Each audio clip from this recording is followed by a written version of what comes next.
நம்மக்கிட்ட ஒரு குப்பையான ப்ராடக்டாகவே இருந்தாலும் அதை வந்து சாமர்த்தியமாக பேசி விற்க முடியும். அது ஒரு ஆர்ட். ப்ராடக்ட் நல்ல ப்ராடக்ட் அப்படின்னு நீ வச்சுக்கோ, பட் நீ இதை கொண்டு போய் சேர்த்துற விதம் இருக்குல்ல, நான் தான் பெஸ்ட்டு, மற்றவெல்லாம் வந்து உட்காரு அப்படின்னு சொல்லி, அது ஏற்றுக்க முடியாது, அது செட்டும் ஆகாது அப்படிங்கிறத நான் சொன்னேன். நானும் சொன்னேன், இன்னொரு டாக்டரும் சொன்னார். 2 பேர்லையும் சைமல்டேனியஸாக கேஸ் போட்டாங்க. அடுத்த நாளே கேஸ் போட்டாங்க. இப்போ இது போட்டிங்கன்னா உங்களுக்கும் கேஸ் போடுவாங்க.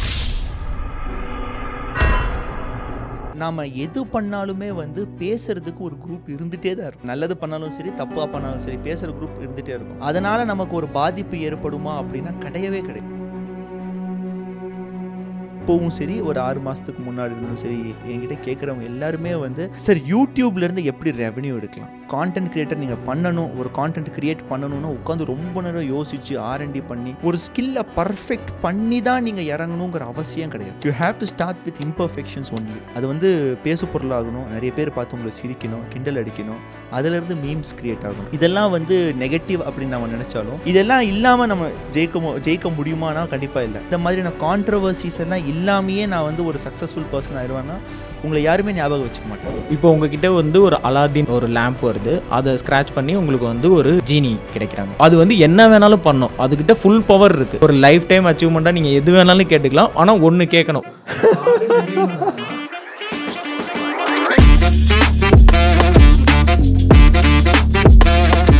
ஹே hi everyone, welcome to another episode of creator spotlight with வேம். யூடியூப், இன்ஸ்டாகிராம்லலாம் கான்டென்ட் கிரியேட் பண்ணிட்டு இருக்க நிறைய பேர், கான்டென்ட் கிரியேட் பண்ணணும்னு ட்ரை பண்ணிட்டு இருக்கவங்க எல்லாருமே எடிட்டிங் தான் ரொம்ப முக்கியம், எடிட்டிங் சூப்பராக இருந்தாலே நிறைய ஃபாலோவர்ஸ் கொண்டு வந்துடலாம், அதே மாதிரி கிளாரிட்டியான வீடியோ இருக்கணும், ஒரு சூப்பரான பேக்ரவுண்ட் இருக்கணும், இப்படியெல்லாம் நினச்சிக்கிட்டு இருக்கும் போது அதெல்லாம் எதுவுமே தேவையில்லை.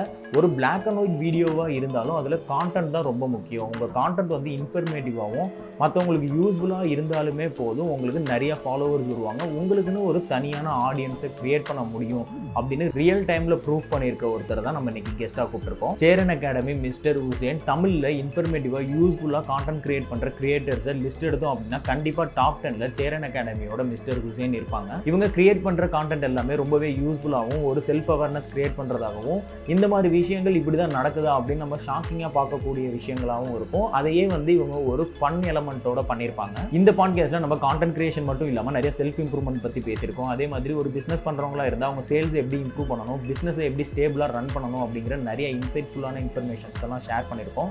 ஒரு சில பேர் வந்து இன்ஸ்டாகிராமில் வந்து நிறைய ஃபாலோவர்ஸ் வச்சுருப்பாங்க, அவங்களுக்கு யூடியூப்பில் சப்ஸ்கிரைபர்ஸே இருக்காது. சில பேர் வந்து யூடியூப்பில் நல்ல மில்லியனில் சப்ஸ்கிரைபர்ஸ் வச்சுருப்பாங்க, பட் இன்ஸ்டாவில் ஃபாலோவர்ஸே இருக்காது. But Cheran academy Hussain brother ரெண்டுத்துலையுமே ஒரு பேரலான க்ரோத் இருக்கக்கூடியவங்க. இன்ஸ்டாகிராமில் பார்த்தீங்க அப்படின்னா 700K மேலே ஃபாலோவர்ஸ் இருப்பாங்க. அதே மாதிரி யூடியூப் எடுத்து பார்த்தீங்கன்னா 1 மில்லியன் தாண்டி சப்ஸ்கிரைபர்ஸ் போயிட்டு இருக்கு. எப்படி இவங்க வந்து ரெண்டுத்துலையுமே பேரலாக ஒரு கான்டென்ட்டை கிரியேட் பண்ணி ரெண்டுத்துலையுமே சஸ்டெயினாக ஒரு ஃபாலோவர்ஸை கிரியேட் பண்ணாங்க அப்படிங்கிற நிறைய ட்ரிக்ஸை வந்து இந்த பாட்காஸ்ட்டில் ஷேர் பண்ணியிருக்காங்க. ஸோ உங்களுக்கு இந்த பாட்காஸ்ட் யூஸ்ஃபுல்லாக இருந்துச்சுன்னா நம்ம சேனலை சப்ஸ்கிரைப் பண்ணி இந்த வீடியோக்கு ஒரு லைக் கொடுத்து இந்த வீடியோ உங்கள் ஃப்ரெண்ட்ஸ் கூட ஷேர் பண்ணுங்கள். Without any further delay let's get into the convo with Cheran academy Hussain. First of all எங்கள் பாட்காஸ்ட் அக்செப்ட் பண்ணிட்டு இதுக்காக டைம் கொடுத்ததுக்கு ரொம்ப thanks bro. Thank you means a lot and ரொம்ப நன்றி. உங்கள் பாட்காஸ்ட்டில் என்ன இன்வைட் பண்ணதுக்கு ரொம்ப சந்தோஷம். Pleasure is us. Thank you. It's all mutual and respect is all mutual. Thank you and congratulations for your 1 million subscribers on YouTube bro. Thank you உண்மையிலே இது ரொம்ப பெரிய மைல்ஸ்டோன். ஒரு சோலோ கிரியேட்டராக வந்து இவ்வளோ வருஷம் வந்து சஸ்டெயின் பண்ணி எவ்வளோ லீகல் இஷ்யூஸு, நீங்கள் போடுற கான்டென்ட்டுமே வந்து ஒரு என்டர்டெயின்மெண்ட் பேஸ்டு எஜுகேஷனாக இருக்கும். அதில் ஒரு 1 மில்லியன் கொண்டு வந்து உங்களுக்குன்னு ஒரு கல்ட் ஆடியன்ஸ் பில்ட் பண்ணி வச்சிருக்கீங்க. Congratulations. Thank you so much. Okay bro. அதே மாதிரி நீங்களும் இன்னும் மென்மேலும் வளர என்னுடைய மனமார்ந்த வாழ்த்துக்கள். Thank you for your kind words bro. Thank you. இப்போ ரீசெண்டாக பாட்காஸ்ட்டு ஸ்டார்ட் பண்ணியிருக்கீங்க. ஆமாம். இதுக்கு முன்னாடி வந்து சோலோ கிரியேஷனாக இருக்கட்டும், அதுக்கு முன்னாடி டீச்சிங்கும் பண்ணிகிட்டு இருந்தீங்க. இப்போ ரீசெண்டாக பாட்காஸ்ட் ஸ்டார்ட் பண்ணியிருக்கீங்க. எனக்கு வந்து ஒரு சின்ன கொஸ்டினாக உங்ககிட்ட கேட்க வேண்டியது, இப்போ நீங்கள் பாட்காஸ்ட் பண்ணுறீங்க அப்படின்னா அதுக்கு முன்னாடி அந்த கெஸ்ட்டு கூட ஒரு கான்வோ நம்ம பில்ட் பண்ணணும் அப்படின்னு நினைப்பீங்களா, இல்லை வந்து டைரெக்டாக நம்ம பாட்காஸ்ட்டுக்கு போகிறது பெட்டரா? இல்லை, நீங்கள் வந்து டைரெக்டாக பாட்காஸ்ட்டில் போகிறது நான் எப்போவுமே இது பண்ண மாட்டேன், அட்வைஸ் பண்ண மாட்டேன். என்னோடய ப்ராசஸ் எப்படின்னு சொல்கிறேன். என்னுடைய ஃபஸ்ட்டு 2 பாட்காஸ்ட்டுமே வந்து என்னுடைய ஃபஸ்ட்டு சர்க்கிள், என்னுடைய ரொம்ப க்ளோஸான ஃப்ரெண்ட்ஸை தான் நான் இன்வைட் பண்ணேன். ஓகே. ஸோ ஏற்கனவே எனக்கும் அவங்களுக்கும் ஒரு நல்ல ரேப்போ இருக்குது. ஸோ அவங்கள இன்வைட் பண்ணும்போது டைரெக்டாக ஷோவுக்கே இன்வைட் பண்ணிட்டேன். ஸ்டூடியோக்கே கூப்பிட்டு போய் அங்கேயே வச்சு இன்டர்வியூ எடுத்துட்டேன். ஓகே. இன்டர்வியூ எடுத்து முடிச்சதுக்கப்புறம் we went for a drink, ஒரு காஃபி சாப்பிட்றதுக்காக பக்கத்தில் இருக்கிற ஒரு இதுக்கு போனோம். அங்கே போனால் ஜோவியலாக ஜாலியாக பேசுகிறாங்க. ஓகே, அதைத்தான் நான் அந்த ஸ்டூடியோவில் எக்ஸ்பெக்ட் பண்ணேன். பட் ஸ்டூடியோவில் எப்படி இருந்துச்சு அப்படின்னா ஒரு மாதிரி ஓப்பன் அப் ஆகாத மாதிரி இருந்தாங்க. ஸோ 3வது கெஸ்ட்லேருந்து நான் முடிவு பண்ணிட்டேன். First will start with a lunch. Okay, லஞ்சில் வந்து ஒரு பயங்கரமான ஒரு ரேப்போ பில்ட் ஆயிரும். நல்லா பேச ஆரம்பிச்சிடும். ஒரு 2 ஹவர்ஸ் லஞ்ச். ஸோ 3 o'clock நான் டைம் சொல்கிறேன் அப்படின்னா 12 மணிலேருந்து நான் லஞ்ச் ப்ராசஸ் ஸ்டார்ட் பண்ணிடுவோம். ஒரு ரூமையாக சாப்பிட்டுட்டு நல்லா பேசி, ஏன்னா ஃபுட்டுங்கிறது ஒரு கனெக்டிங் மீடியமாக இருக்கு. ஸோ அப்படி ஸ்டார்ட் பண்ணி ஒரு நல்ல ஜோவியில் நல்ல ஒரு கம்ஃபர்ட் ஜோன் 2 பேர் வந்துட்டோம் அப்படின்னா அதுக்கப்புறம் நம்ம உட்காந்து பேசும்போது அந்த ஒரு ஹெசிடேஷனோ அந்த ஒரு ஏதோ ஒரு புது ஆள்கிட்ட பேசுகிறோமோ அப்படிங்கிற மாதிரியான ஒரு விஷயம் இல்லாமையே போயிடும். ஸோ அதனால் நீங்கள் ப்ரீயாக நீங்கள் ஒரு ரிலேஷன்ஷிப் பில்டு பண்ணுறது ரொம்ப ரொம்ப முக்கியம். To understand more about the guest. Okay, இந்த கெஸ்ட்டை பற்றி அண்டர்ஸ்டாண்ட் பண்ணுறதுக்கும் அவங்க என்ன பண்ணுறாங்கங்கிறதுக்கும். ஏன்னா நம்மளுடைய ஈவெண்ட்டில் நம்ம ப்ரோக்ராமில் ஒருத்தவங்களை கூப்பிட்டு வராங்க அப்படின்னா நாம் பேசுகிறத விட அவங்க எந்த அளவுக்கு நமக்கு வேல்யூஸ் ஆட் பண்ணுறாங்கங்கிறது ரொம்ப முக்கியம். கரெக்ட், ரொம்ப ரொம்ப முக்கியம். ஏன்னா நாம் வளரிட்டே தான் இருப்போம். அந்த கெஸ்ட்டு வந்து அவருடைய நாலேஜ் ஷேர் பண்ணும்போது நம்ம ஆடியன்ஸ்க்கு அது அதிகமாக ரீச் ஆகும்போது அதுதான் தேவை. அந்த நாலேஜ் ஷேரிங் தான் தேவை. ஸோ அதனால் அது ஒரு கம்ஃபர்ட் ஜோனுக்கு கொண்டு வந்துடுவேன். ஓகே, இப்போ கம்ஃபர்ட் ஜோன் வரதுனால நான் என்ன யோசிப்பேன்னா, நம்மளோட இன்புட்ஸை வந்து நம்ம கொஞ்சம் க்ளோஸ் ஆனனால நம்மளோட இன்புட்ஸை நம்ம அதிகமாக கொடுக்கணுமோ. இப்போ நீங்கள் வந்து அந்த கெஸ்ட்டோட வேல்யூ நம்ம அதிகமாக எடுக்கணுங்கிறீங்க. ஒரு ஹோஸ்ட்டாக நம்மளோட ரெஸ்பான்சிபிலிட்டி வந்து நம்ம கான்வோவாக அதை கொண்டு போகணுமா, இல்லை அப்படி வந்து ஒரு இன்டர்வியூ செக்ஷனாக அவங்க கிட்ட இருந்து மட்டும் லேர்ன் பண்ணுற மாதிரி இருக்கணுமா? இது வந்து 2 விதமாகவும் நம்ம யூஸ் பண்ணிக்கலாம். ஒன்று கான்வர்சேஷனாக நம்ம யூஸ் பண்ணிக்கலாம். ஒரு சில நேரங்களில் இன்டர்வியூ யூஸ் பண்ணலாம். பட் மேக்ஸிமம் அது ஏன்னா நான் இப்போ தான் ஸ்டார்ட் பண்ணியிருக்கேன். நான் வந்து மேக்ஸிமம் ஒரு question and answer session go with the flow மாதிரி தான் நான் யூஸ் பண்ணிட்டு இருக்கிறேன். அதுலேருந்து கேள்விகள் நான் கேட்குற மாதிரி தான் இருக்கேன். நான் மோர் ஆஃப் அ லிசனர். உட்காந்து பொறுமையாக அவங்க என்ன சொல்கிறாங்கங்கிறத நான் லேர்ன் பண்ணுறேன். அப்படி தான் நான் அந்த ப்ராசஸை பார்க்குறேன். பட் ஆக்சுவலாக பாட்காஸ்ட் அப்படிங்கிறது பார்த்தீங்கன்னா ஒரு 3 பேர் உட்காந்து கேஷுவலாக கான்வர்சேஷன் பண்ணி அந்த மாதிரியான ஒரு நாலேஜ் ஷேரிங் ப்ராசஸ் தான் அது. பட் நாம் பண்ணுறதுலாம் மோர் ஆர்லெஸ் லைக் இன்டர்வியூ மாதிரி தான். ஓகே, ஏன்னா பாட்காஸ்ட் ஆர் இந்த மாதிரியான விஷயங்களில் பார்த்தீங்கன்னா ஹோஸ்ட்டும் அதிகப்படியாக பேசணும், கரெக்ட், கெஸ்ட்டும் அதிகப்படியாக பேசணும். அது வந்து ஒரு ஆர்கானிக் கான்வர்சேஷன் மாதிரி போகும். பட் என்னோட வீடியோஸ்லாம் பார்த்தீங்கன்னா it's more or less like interview தான். பாட்காஸ்ட்டுங்கிற கான்செப்ட் வந்து ஒரு 20% தான். அது உண்மை தான். பட் அதுலேருந்து மறுபடியும் அது எப்படி பண்ணணுங்கிறது நானும் லேர்ன் பண்ணிகிட்டு இருக்கிறேன். ஸோ அடுத்த வர வீடியோஸில் அது மாற எனக்கு வர சஜஷனுமே இப்படி தான் சொல்லுவாங்க. இப்போ வந்து பாட்காஸ்ட் நீங்கள் வந்து பாட்காஸ்ட் பண்ணுறீங்க, நீங்கள் இன்டர்வியூ பண்ணல. இன்டர்வியூனா கலாட்டா எடுப்பாங்க, மற்ற சேனல்ஸே இன்டர்வியூ எடுப்பாங்க. நான் பாட்காஸ்ட் பார்க்க வரேன் அப்படின்னா உங்களோட ஹோஸ்ட்டுக்கு என்ன நீங்கள் வேல்யூ கொடுக்குறீங்க அப்படிங்கிறத நீங்கள் ஷோ பண்ணணும் அப்படின்னு நினைப்பாங்க. ஸோ அதில் நம்ம கான்சென்ட்ரேட் பண்ணணுமா? நார்மலாக இன்டர்வியூங்கிறது எப்படி இருக்குன்னா ஏதோ ஒரு அஜெண்டா பேஸ்டாக இருக்கும். ஒரு ப்ரீ மைண்ட் செட்டட் கான்செப்டாக இருக்கும். கரெக்ட், இதுதான் நம்ம பண்ண போகிறோம், அது இந்த மாதிரியான கேள்விக்காக தான் நம்ம பண்ண போகிறோம் அப்படிங்கிறது எழுதி வச்சுட்டு பேசுறது ஒன்று. ரெண்டாவது அவங்க என்ன பண்ணுறாங்கிறத அண்டர்ஸ்டாண்ட் பண்ணிவிட்டு அவங்க அதை எப்படி பண்ணாங்கங்கிறது அவங்க கிட்ட இருந்தே நம்ம வாங்குறது அண்ட் நம்மளுடைய ப்ரீவியஸ் எக்ஸ்பீரியன்ஸை ஷேர் பண்ணுறது. இது வந்து ஒரு ஹெல்த்தியான ஒரு கான்வர்சேஷனாக இருக்கும். ஸோ இதுதான் நம்ம அதிகப்படியாக ஊக்குவிக்கணும். இதுக்கு ஒரு தனி ஆடியன்ஸ் இருக்குது. இன்டர்வியூ செஷன்ஸ்க்கு கான்ட்ரவர்ஷியல் கொஸ்டின்ஸ் கேட்கறதுக்கு அதுக்கு பதில் சொல்கிறதுக்கு அதுக்கு ஒரு தனி ஆடியன்ஸஸ் இருந்தாலும் இந்த மாதிரியான ஒரு கேஷுவல் கான்வர்சேஷன்ஸ்க்கும் ஒரு பயங்கரமான ஆடியன்ஸ் செட் இருக்குது. கரெக்ட். இப்போது அதுவும் பூம் ஆகிட்டு வந்துகிட்டு பயங்கரமாக பூம் ஆகிட்டு இருக்குது, சைலண்ட்டாக பூம் ஆகிட்டு இருக்குது. இன்னும் ஒரு 2 வருஷத்தில் இதுக்கு ஒரு பெரிய மார்க்கெட் வந்துடும். இப்போவே வந்துட்டு இருக்கு. இன்னும் ஒரு 2 years ஆகும்போது இது வந்து இதுவும் ஒரு ட்ரெண்டாக மாறிடும். எப்படி வந்து ஒரு 1.5-2 வருஷத்துக்கு முன்னாடி ஷார்ட்ஸு, ரீல்ஸு, அதுக்கப்புறம் இந்த டிக்டாக் எல்லாம் ஒரு ட்ரெண்டாக இருந்துச்சோ அதே மாதிரி இதுவும் வந்து ஒரு ட்ரெண்ட் ஆயிரும். அப்புறம் மக்கள் இதுக்கும் லைட்டாக கொஞ்சம் கொஞ்சமாக அடாப்ட் ஆக ஆரம்பிப்பாங்க. ஸோ இது வந்து யங் யூடியூபர்ஸ் ஆர் ஸ்டார்ட் பண்ணணும்னு நினைக்கிற யூடியூபர்ஸ் இங்கேருந்து கூட ஸ்டார்ட் பண்ணலாம். ஓகே, ஆஸ் எ பாட்காஸ்ட் சேனலாக கூட பியூர் பாட்காஸ்ட் இப்போ நீங்கள் பண்ணுறீங்க, குமார் ப்ரோ பண்ணுறாரு எபிக் லைஃப். ஸோ அந்த மாதிரி ஒரு பாட்காஸ்ட் பேஸ்ட் சேனலாக மட்டுமே ஸ்டார்ட் பண்ணலாம். ஏன்னா அதுக்கான ஆடியன்ஸஸும் இருக்காங்க. இப்போது ஓரளவுக்கு க்ரோவான கிரியேட்டர்ஸாக இருக்கட்டும், இப்போ நான் எக்ஸாம்பிளுக்கு சொல்கிறேன், நாஸ் டெய்லியோட நாசீராக இருக்கட்டும், அவர் வந்து எப்படி சொல்லுவார்னா ஷார்ட்ஸ்லேருந்து ஸ்டார்ட் பண்ணுங்கள். ஏன்னா வந்து ஃபஸ்ட்டு உங்களோட சேனலை கொஞ்சம் க்ரோ பண்ணுங்கள், அப்புறம் நீங்கள் லாங் ஃபார்ம் கொடுங்க. லாங் ஃபார்ம் கொடுக்குறது தப்புன்னு அவர் சொல்லலை. ஆனால் வந்து ஃபஸ்ட்டு நீங்கள் யாருங்கிறத ஃபஸ்ட்டு வெளிக்காட்டுங்க, உங்கள் சேனலை ஃபஸ்ட்டு ஷோ பண்ணுங்கள். அப்போ தான் உங்களுக்கு ஒரு ஆடியன்ஸ் வந்து லாங் ஃபார்ம் பார்க்க ஆரம்பிப்பாங்க. லாங் ஃபார்ம்லேயே போனீங்கன்னா நீங்கள் ஃபெயிலியர் ஆகிடுவீங்க அப்படின்னு நினைக்கிறாங்க. உங்களோட சஜஷன் அதில் எப்படி? ஆக்சுவலி அவர் சொன்னதை நான் ப்ராக்டிக்கலி இம்ப்ளிமெண்ட் பண்ணதான் நான். கரெக்ட். என்னென்னு பார்த்தீங்கன்னா நான் வந்து ஸ்டார்ட் பண்ணும்போது, அதாவது 2019 ஸ்டார்ட் பண்ணும்போது ஃபார்ம் ஆஃப் வீடியோஸ் மட்டும் தான் நான் ஸ்டார்ட் பண்ணேன். ஓகே. ஷார்ட்ஸே கிடையாது. ஒரு 5 மினிட்ஸ்க்குள்ளே இருக்கணும் வீடியோஸுங்கிறது தான் என்னோட time limit 5 minutes. Okay. So 4 to 5 minutes time லிமிட்டில் ஸ்டார்ட் பண்ணேன். ப்ரொடக்டிவிட்டி விஷயங்கள், அதுக்கப்புறம் ட்ரெண்டு சேஞ்ச் ஆகும்போது ட்ரெண்டுக்கு நான் அடாப்ட் ஆகிட்டு அப்புறம் ஷார்ட்ஸ் ஒன்லி சேனலுங்கிற மாதிரி ஆயிடுச்சு என்னோடது. ஓகே. இப்போ மறுபடியும் லாங் ஃபார்முக்கு நான் வந்துட்டு இருக்கேன். ஸோ ஷார்ட்ஸ் அப்படிங்கிறது எப்படின்னா ஒரு ஒலிபெருக்கி மாதிரி, ஒரு லவுட் ஸ்பீக்கர் மாதிரி. நாம் இங்கே இருக்கோம், இங்கே வாங்க அப்படிங்கிற மாதிரி சத்தம் போட்டு கூப்பிடுற மாதிரி ஒரு ஷார்ட் ஸ்ப்ரிண்ட் மாதிரி தான் அது. பட் லாங் ஃபார்ம் அப்படிங்கிறது உங்களுக்கு வந்து முழுசாக ஒரு விஷயத்தை அடிப்பெறலாமல் சொல்கிறதுக்கு பயன்படும். அட் த சேம் டைம் நீங்கள் பார்த்தீங்க அப்படின்னா உங்களுக்கு ஆஸ் அ கான்டென்ட் க்ரியேட்டராக ஏர்னிங் ஆப்பர்ச்சுனிட்டிஸும் நிறைய வழிவகுக்கக்கூடியது உங்களுக்கு வந்து லாங் ஃபார்ம் கான்டென்ட் தான். ஓகே. நீங்கள் பார்த்தீங்கன்னா ஆட் ரெவன்யூஸாக இருந்தாலும் சரி, நீங்கள் வந்து அதில் பேனர் ஆட்ஸ் போடக்கூடிய ஸ்பான்சர்ஸாக இருந்தாலும் சரி, இவங்கெல்லாம் லாங் ஃபார்ம் வீடியோஸில் எந்த அளவுக்கு நம்ம அவங்கள எங்கேஜாக வச்சுக்கிறோம் அப்படிங்கிறதையும் அவங்க வந்து கண்டிப்பாக பார்க்காங்க. ஸோ ஷார்ட் ஃபார்ம்ஸை அதிகப்படியாக ஃபேமஸ் ஆகிடுங்க, உங்கள் சேனலில் ஃபேமஸ் ஆக்குங்க, நீங்கள் பிராண்டாக மாறுங்க, அதுக்கப்புறம் லாங் ஃபார்முக்கு நீங்கள் மாறுங்க, தப்பு கிடையாது. ஒவ்வொருத்தருக்கும் ஒரு ஃபார்முலா ஆகும். அதே மாதிரி ஒருத்தருக்கு செட்டான ஃபார்முலா தான் இன்னொருத்தங்களுக்கு ஃபாலோ ஆகும் அப்படிங்கிறது கிடையவே கிடையாது. இப்போது உங்களுடைய கான்டென்ட் பேஸ் தான். உங்களுடைய கான்டென்ட்ஸ் ரொம்ப ரிச்சாக இருக்குது, நல்ல ரிச் கான்டென்ட்டாக இருக்குது உங்களோடது, அது லாங் ஃபார்மாகவே இருக்குது அப்படின்னா, அது மக்களுக்கு பிடிக்குது அப்படின்னா நீங்கள் அதை மாற்றணுங்கிற அவசியம் கிடையாது. ஓகே. ஏன்னா நீங்கள் ஷார்ட் ஃபார்மில் சரியாக பர்ஃபார்ம் பண்ணாமல் போகிறதுக்கான வாய்ப்புகளும் ஜாஸ்தியாக. கரெக்ட். ஸோ உங்களுடைய ஆடியன்ஸோட பல்ஸை பிடிங்க.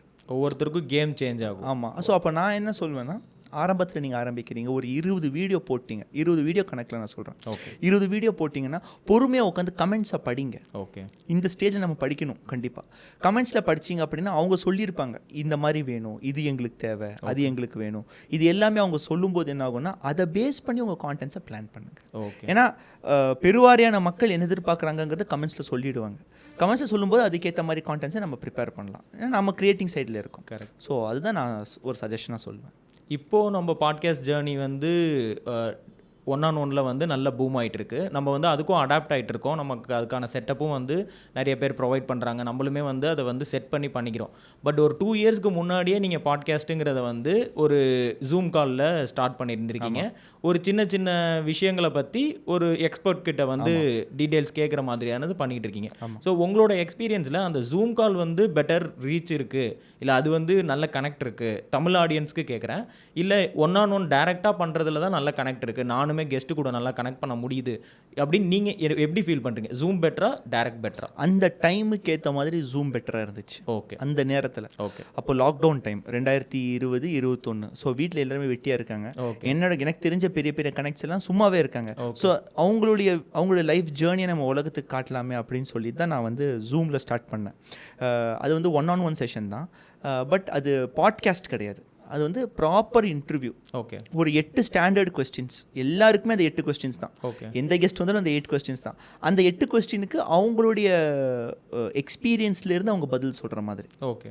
ஸோ அந்த மாதிரி தான் இருந்துச்சு. ஸோ அது வந்து என்னை பொறுத்த வரைக்கும் எனக்கு வந்து ஒரு 400 ஃபாலோவர்ஸ், 400 சப்ஸ்கிரைபர்ஸில் இருந்து 800-850 சப்ஸ்கிரைபர்ஸ் வரைக்கும் அது கொண்டு வந்து நிறுத்துச்சு. ஓகே. ஸோ அதுதான் நான் அந்த அந்த அந்த ஒரு 450 சப்ஸ்கிரைபர்ஸ் ஆட் ஆனது தான் அது மூலியமாக நான் பார்த்த க்ரோத். பட் அதை நான் கன்சிஸ்டண்ட்டாக பண்ண முடியலை.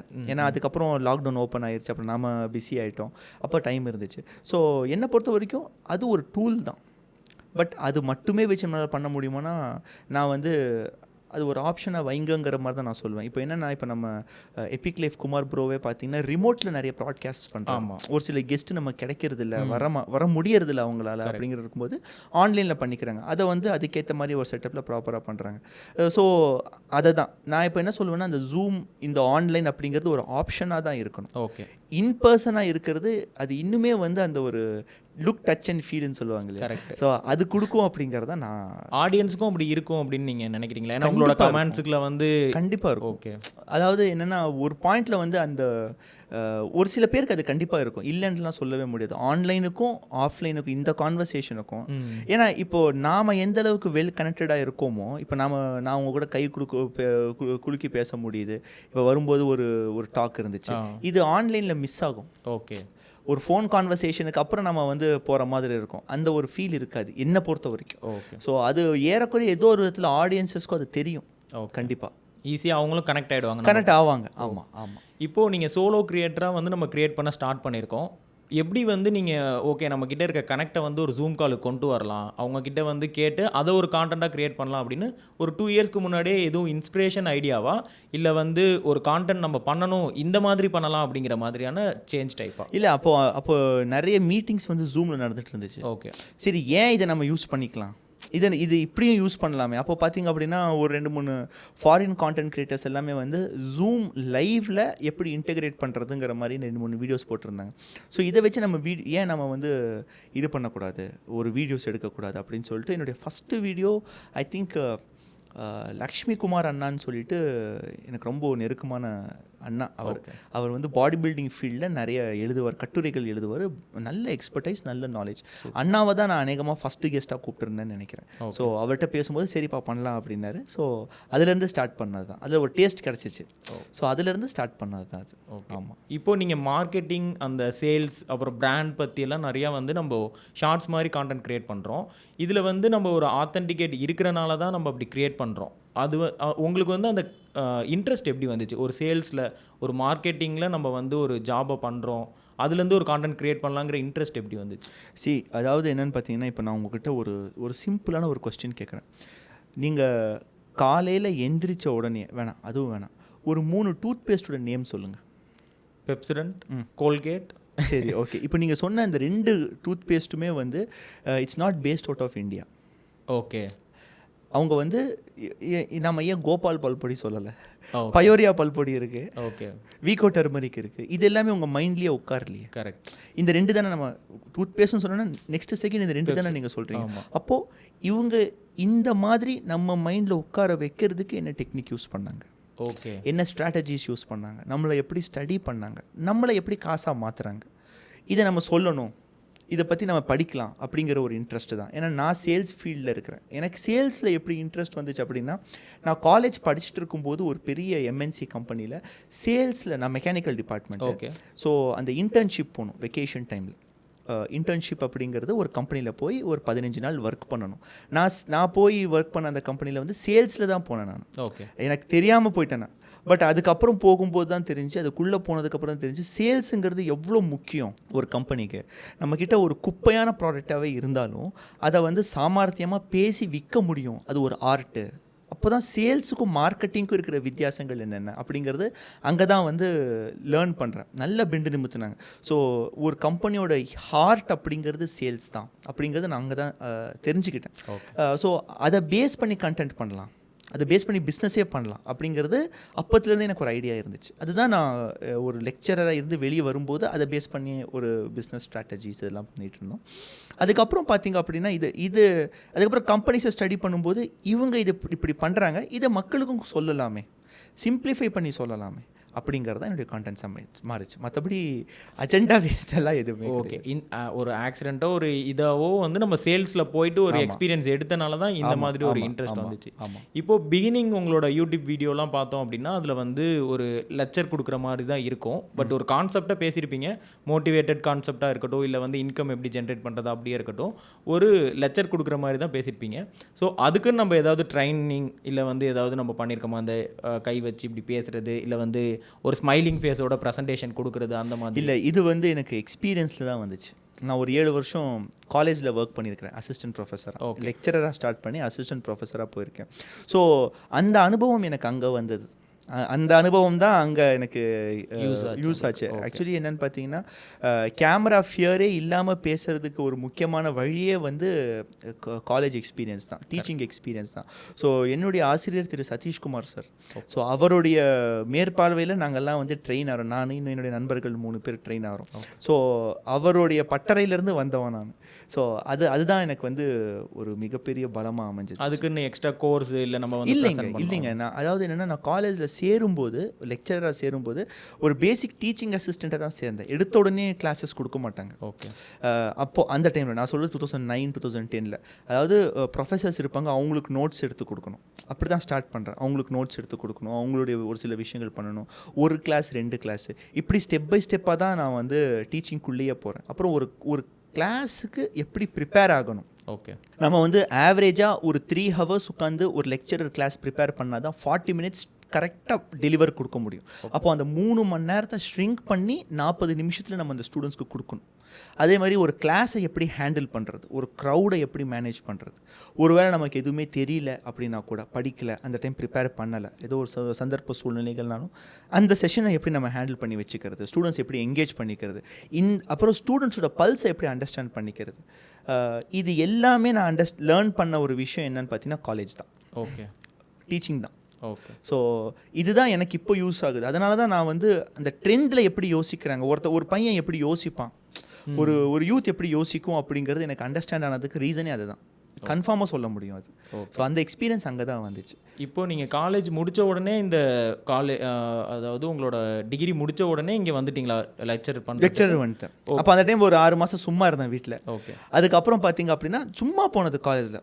அந்த நேம் அப்போ அந்த டைமில் பார்த்தீங்கன்னா பிஇ மட்டுமே இருந்தால் போதும். நான் சொல்லி 2009 lecture you can go for teaching. Okay. அதுக்கப்புறம் தான் எம்இ கம்பல்சரி ஆக்குனாங்க. அப்புறம் பார்ட் டைமில் எம்இ பண்ணேன். ஓகே. காலேஜில் ஒர்க் பண்ணிக்கிட்டே பார்ட் டைமில் எம்இ பண்ணேன். அதுக்கப்புறம் பிஹெச்டி ரெஜிஸ்டர் பண்ணேன். ஓகே. ஸோ இப்படி தான் என்னுடைய ஜேர்னி போச்சு. ஓகே. 7 இயர்ஸ் வந்து நம்ம ஒரு டீச்சிங் ஃபீல்டில் ஒரு ஆத்தென்டிகேட்டாக இருந்துகிட்டு இருக்கோம். நமக்கு நிறைய ஸ்டூடெண்ட்ஸ்லாம் இருப்பாங்க, பாஸ்ட் அவுட் ஸ்டூடெண்ட்ஸ் இருப்பாங்க.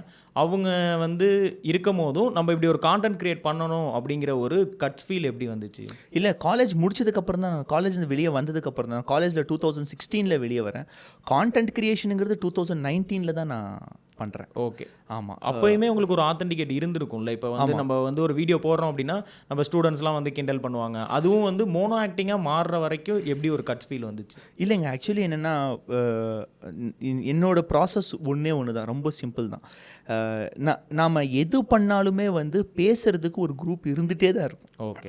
நீங்கள் நல்லது பண்ணாலும் சரி, தப்பாக பண்ணாலும் சரி, பேசுகிற குரூப் இருந்துகிட்டே இருக்கும். அதனால் நமக்கு ஒரு பாதிப்பு ஏற்படுமா அப்படின்னா கிடையவே கிடையாது. ஓகே. இது நம்ம நல்லா தெரிஞ்சுக்கணும். அதே மாதிரி ஒருத்தங்க நம்மளை பற்றி ஒரு விஷயம் யோசிக்கிறாங்க, நம்மளை வந்து இப்படி ஏழம் பண்ணுறாங்க அப்படின்னா அது நம்மளை எந்த விதத்துலையும் அஃபெக்ட் பண்ணாது. நம்ம அந்த ஜோனுக்கு போயிடணும். ஓகே. இது வந்து எனக்கு டீச்சிங்லேயே எனக்கு வந்துச்சு. ஸோ காலேஜில் ஒர்க் பண்ணும்போது அந்த கேலி கிண்டல் ஸ்டூடெண்ட்ஸ் பண்ணுவாங்க இல்லையா, ஆமாம், அதெல்லாம் வந்து அப்போவே அதெல்லாம் பார்த்து பழகி போச்சு. அதனால் இதெல்லாம் வந்து ஒரு பெரிய விஷயமாகவே எனக்கு தெரியறதில்ல.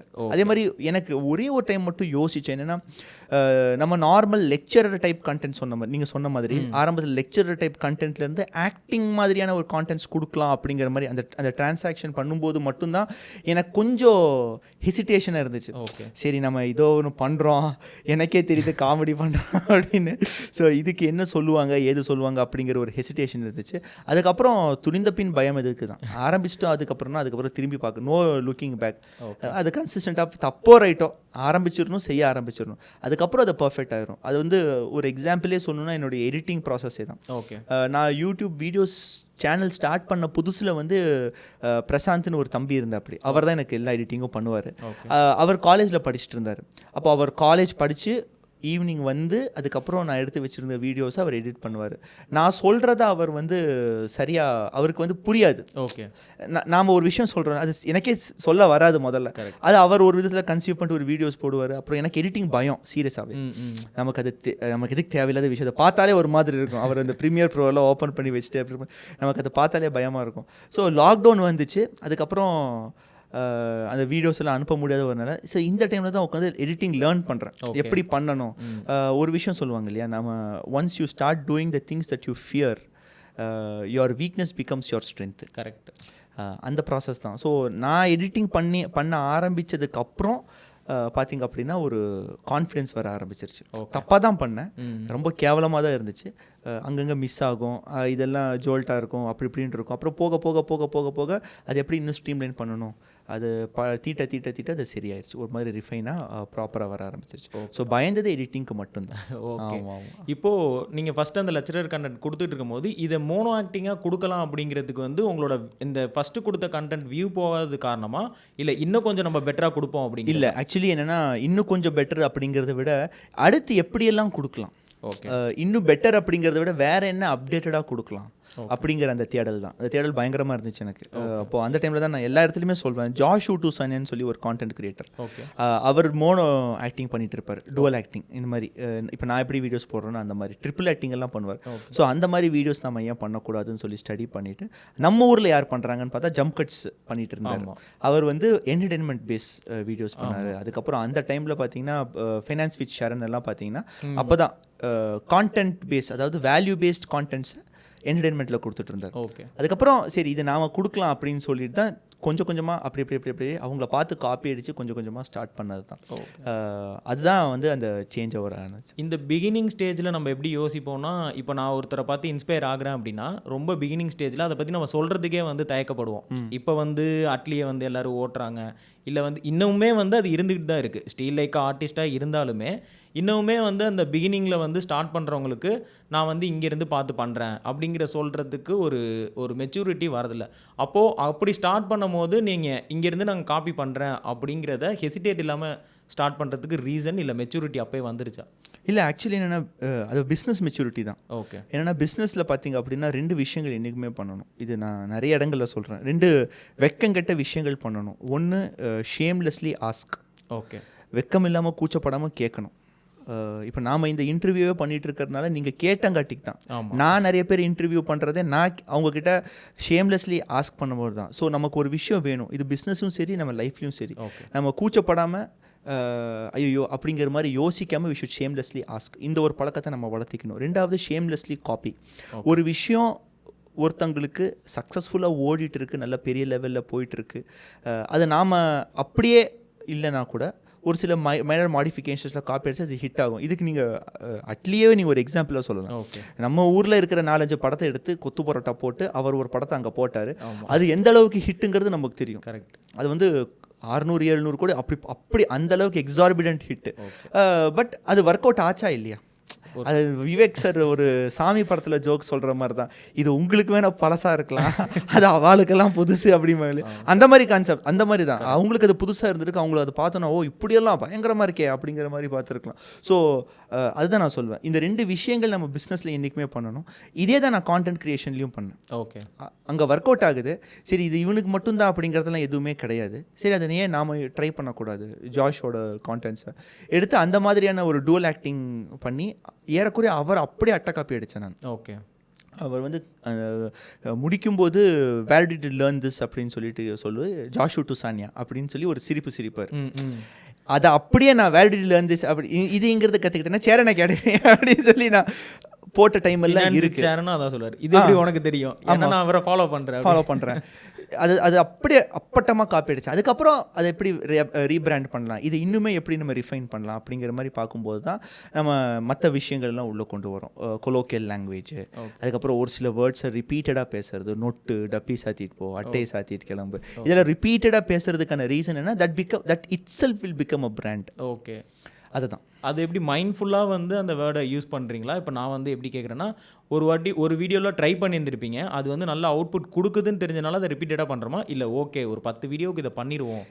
நீங்கள் வந்து ஒரு வீடியோவில் வந்து ஒரு விஷயம் ஒர்க் அவுட் ஆகுது, அதை வந்து இதுமாரி நம்ம யூஸ் பண்ணலாம் அப்படிங்கிற ஒரு இதெல்லாம் கிடையாது. ஓகே. நான் வாலண்டியராக தான் எல்லா வீடியோவில் அதை யூஸ் பண்ணலாம். ஓகே. ஏன்னா எனக்கு கன்ஃபார்மாக தெரியும் ஏதோ ஒரு இதில் நொட்டு தான் ஃபஸ்ட் எனக்கு ஒரு ட்ரேட்மார்க் வேர்டாக இருந்துச்சு. ஓகே. வாலண்டியராக எல்லா வீடியோஸில் அதை யூஸ் பண்ணலாம், இர்ரெஸ்பெக்டிவ் ஆஃப் வீடியோஸ் அது யூஸ் பண்ணிகிட்டே இருக்கலாம், என்ன வேணால் ஆகட்டும் அப்படின்னு சொல்லி. அது வந்து ஒரு பாயிண்டில் வந்து அது பிகேம் அ பிராண்ட் அந்த டைமில். ஓகே. அதுக்கப்புறம் ஃபார் ஆப்வியஸ் ரீசன்ஸ் அதை நான் வந்து ஒரு 1.5 இயருக்கு முன்னாடியே ஸ்டாப் பண்ணிட்டேன். ஏன்னா நிறைய ஃபேமிலி ஆடியன்சஸ் வந்து அது வந்து ஒரு வேர்டாக யூஸ் வேணாமே அப்படிங்கிற மாதிரி சொன்னதுக்கப்புறம் அதை ஸ்டாப் பண்ணிட்டேன். போன வருஷமே நான் ஸ்டாப் பண்ணிட்டேன். போன வருஷம் ஜூன் ஜூலை அந்த டைமில் 2022 ஜூன் ஜூலை அந்த டைமே ஸ்டாப் பண்ணிட்டேன். அதுக்கப்புறம் வேறு ஏதாவது யூஸ் பண்ணலாம் அப்படின்னா இந்த வேர்டை நம்ம யூஸ் பண்ணலாம். This doesn't have a specific meaning or anything like that. Just ஒரு ஃபன்னி, புரியவும் புரியாது, யாரையும் ஹர்ட்டும் பண்ணாது. சரி இதை நம்ம யூஸ் பண்ணலாம் அப்படின்னு சொல்லி தான் இதை யூஸ் பண்ணேன். Okay bro. இப்போ நீங்கள் அந்த கான்டென்ட் கிரியேஷனில் இந்த மோனோ ஆக்டிங் கொடுக்கும் போது நல்ல வியூஸ் வந்துச்சா, ரீச் இருந்துச்சா? ஸ்டார்டிங்கில் இல்லை.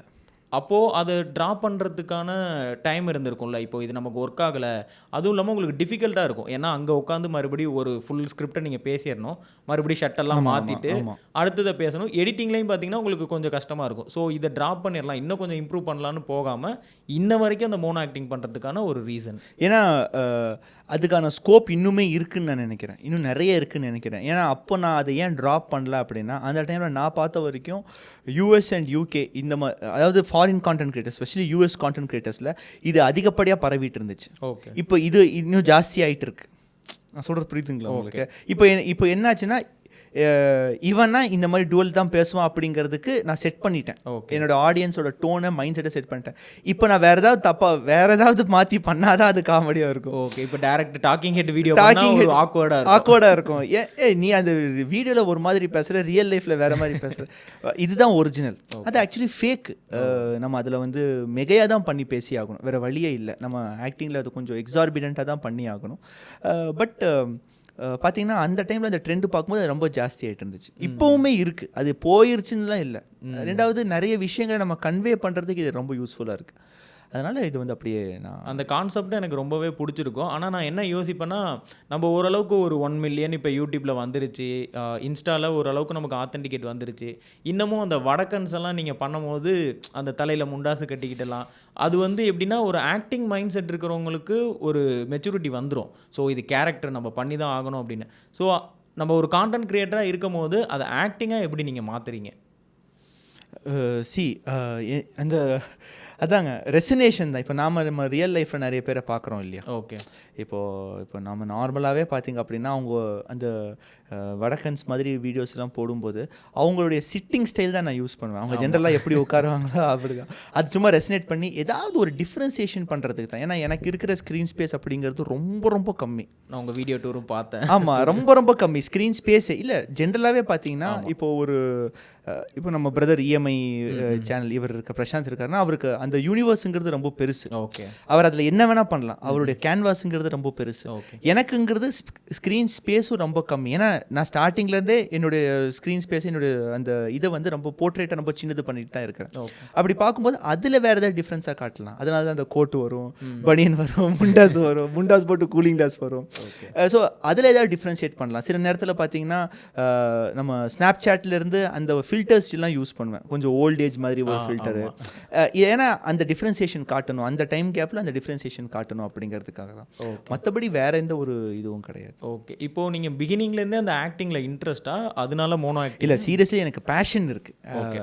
ஆக்டிங்கில் வந்து பேஷன் இருக்குது. அதனால தான் சரி நம்ம ஆக்ட் பண்ணலாம் அப்படிங்கிற ஒரு முடிவுக்கே போனேன். பட் நான் வந்து பர்பஸாக இப்படி தான் பண்ணணுன்ட்டுலாம் இல்லை. ஸ்டார்ட் பண்ணும்போது ஸ்டார்ட் பண்ணிட்டேன். You have to start somewhere. இல்லைனா உட்காந்து யோசிச்சுலாம் இருக்கக்கூடாது. என்னை பொறுத்த வரைக்கும் கான்டென்ட் கிரியேட்டர் நீங்கள் பண்ணணும், ஒரு கான்டென்ட் கிரியேட் பண்ணணும்னா உட்காந்து ரொம்ப நேரம் யோசித்து R&D பண்ணி ஒரு ஸ்கில்லை பர்ஃபெக்ட் பண்ணி தான் நீங்கள் இறங்கணுங்கிற அவசியம் கிடையாது. Okay, you have to start with imperfections only. அது வந்து பேசு பொருளாகணும், நிறைய பேர் பார்த்து உங்களை சிரிக்கணும், கிண்டல் அடிக்கணும், அதிலேருந்து மீம்ஸ் க்ரியேட் ஆகணும். இதெல்லாம் வந்து நெகட்டிவ் அப்படின்னு நம்ம நினச்சாலும் இது எல்லாமே நம்மளுடைய ஒரு புதுசாக கான்டென்ட் க்ரியேட் பண்ணுற கான்டென்ட் க்ரியேட்டர்ஸோட சக்ஸஸ்க்கு இது கான்ட்ரிபியூட் பண்ணும். ஓகே, இதெல்லாம் இல்லாமல் நம்ம ஜெயிக்க முடியுமானா கண்டிப்பாக இல்லை. இது எல்லாமே இந்த மாதிரியான கான்ட்ரவர்சிஸ் எல்லாம் இல்லாமையே நான் வந்து ஒரு சக்ஸஸ்ஃபுல் பர்சன் ஆயிடுவேன்னா உங்களை யாருமே ஞாபகம் வச்சுக்க மாட்டாங்க. ஓகே, இது எல்லாமே தான் நம்மளை வந்து மறுபடியும் மற்றவங்க கிட்ட கொண்டு போய் சேர்த்துற மீடியம்ஸ். ஓகே, இப்போ நம்ம வீடியோ ஸ்டாப் பண்ணாலும் ஏதோ ஒரு பேஜில் எவ்வளோ ஒருத்தர் நம்மளை பற்றி ஒரு மீம்ஸ் போட்டிருப்பாங்க. அந்த மீம்ஸ் ரொட்டேட் ஆகிட்டே இருக்கும். ஸோ இவன் யாருன்னு பார்க்குறதுக்கே ஒரு குரூப் வரும். So they're all indirect contributors to our success. So அதனால் நான் ஜென்ரலாக என்ன சொல்லுவேன் அப்படின்னா, ரிஸ்க்கு எடுக்கணுங்கிற ஒரு மனப்பான்மைக்கு வாங்க, ரிஸ்க் ஓப்பனாக எடுங்க, சேஃப் கேம் ப்ளே பண்ணணும்னு நினைக்காதீங்க. அதே மாதிரி பர்ஃபெக்டாக எல்லாம் ரெடி பண்ணிட்டு தான் நான் இறங்குவேன் அப்படிங்கிற மாதிரி பண்ணாதீங்க. அதாவது 2 விதமான மேனுஃபேக்சரிங் ப்ராசஸ் இருக்குது ஜென்ரலாகவே. ஒன்று வந்து அமெரிக்கன் மெத்தட் ஆஃப் மேனுஃபேக்சரிங், இன்னொன்று European method of manufacturing.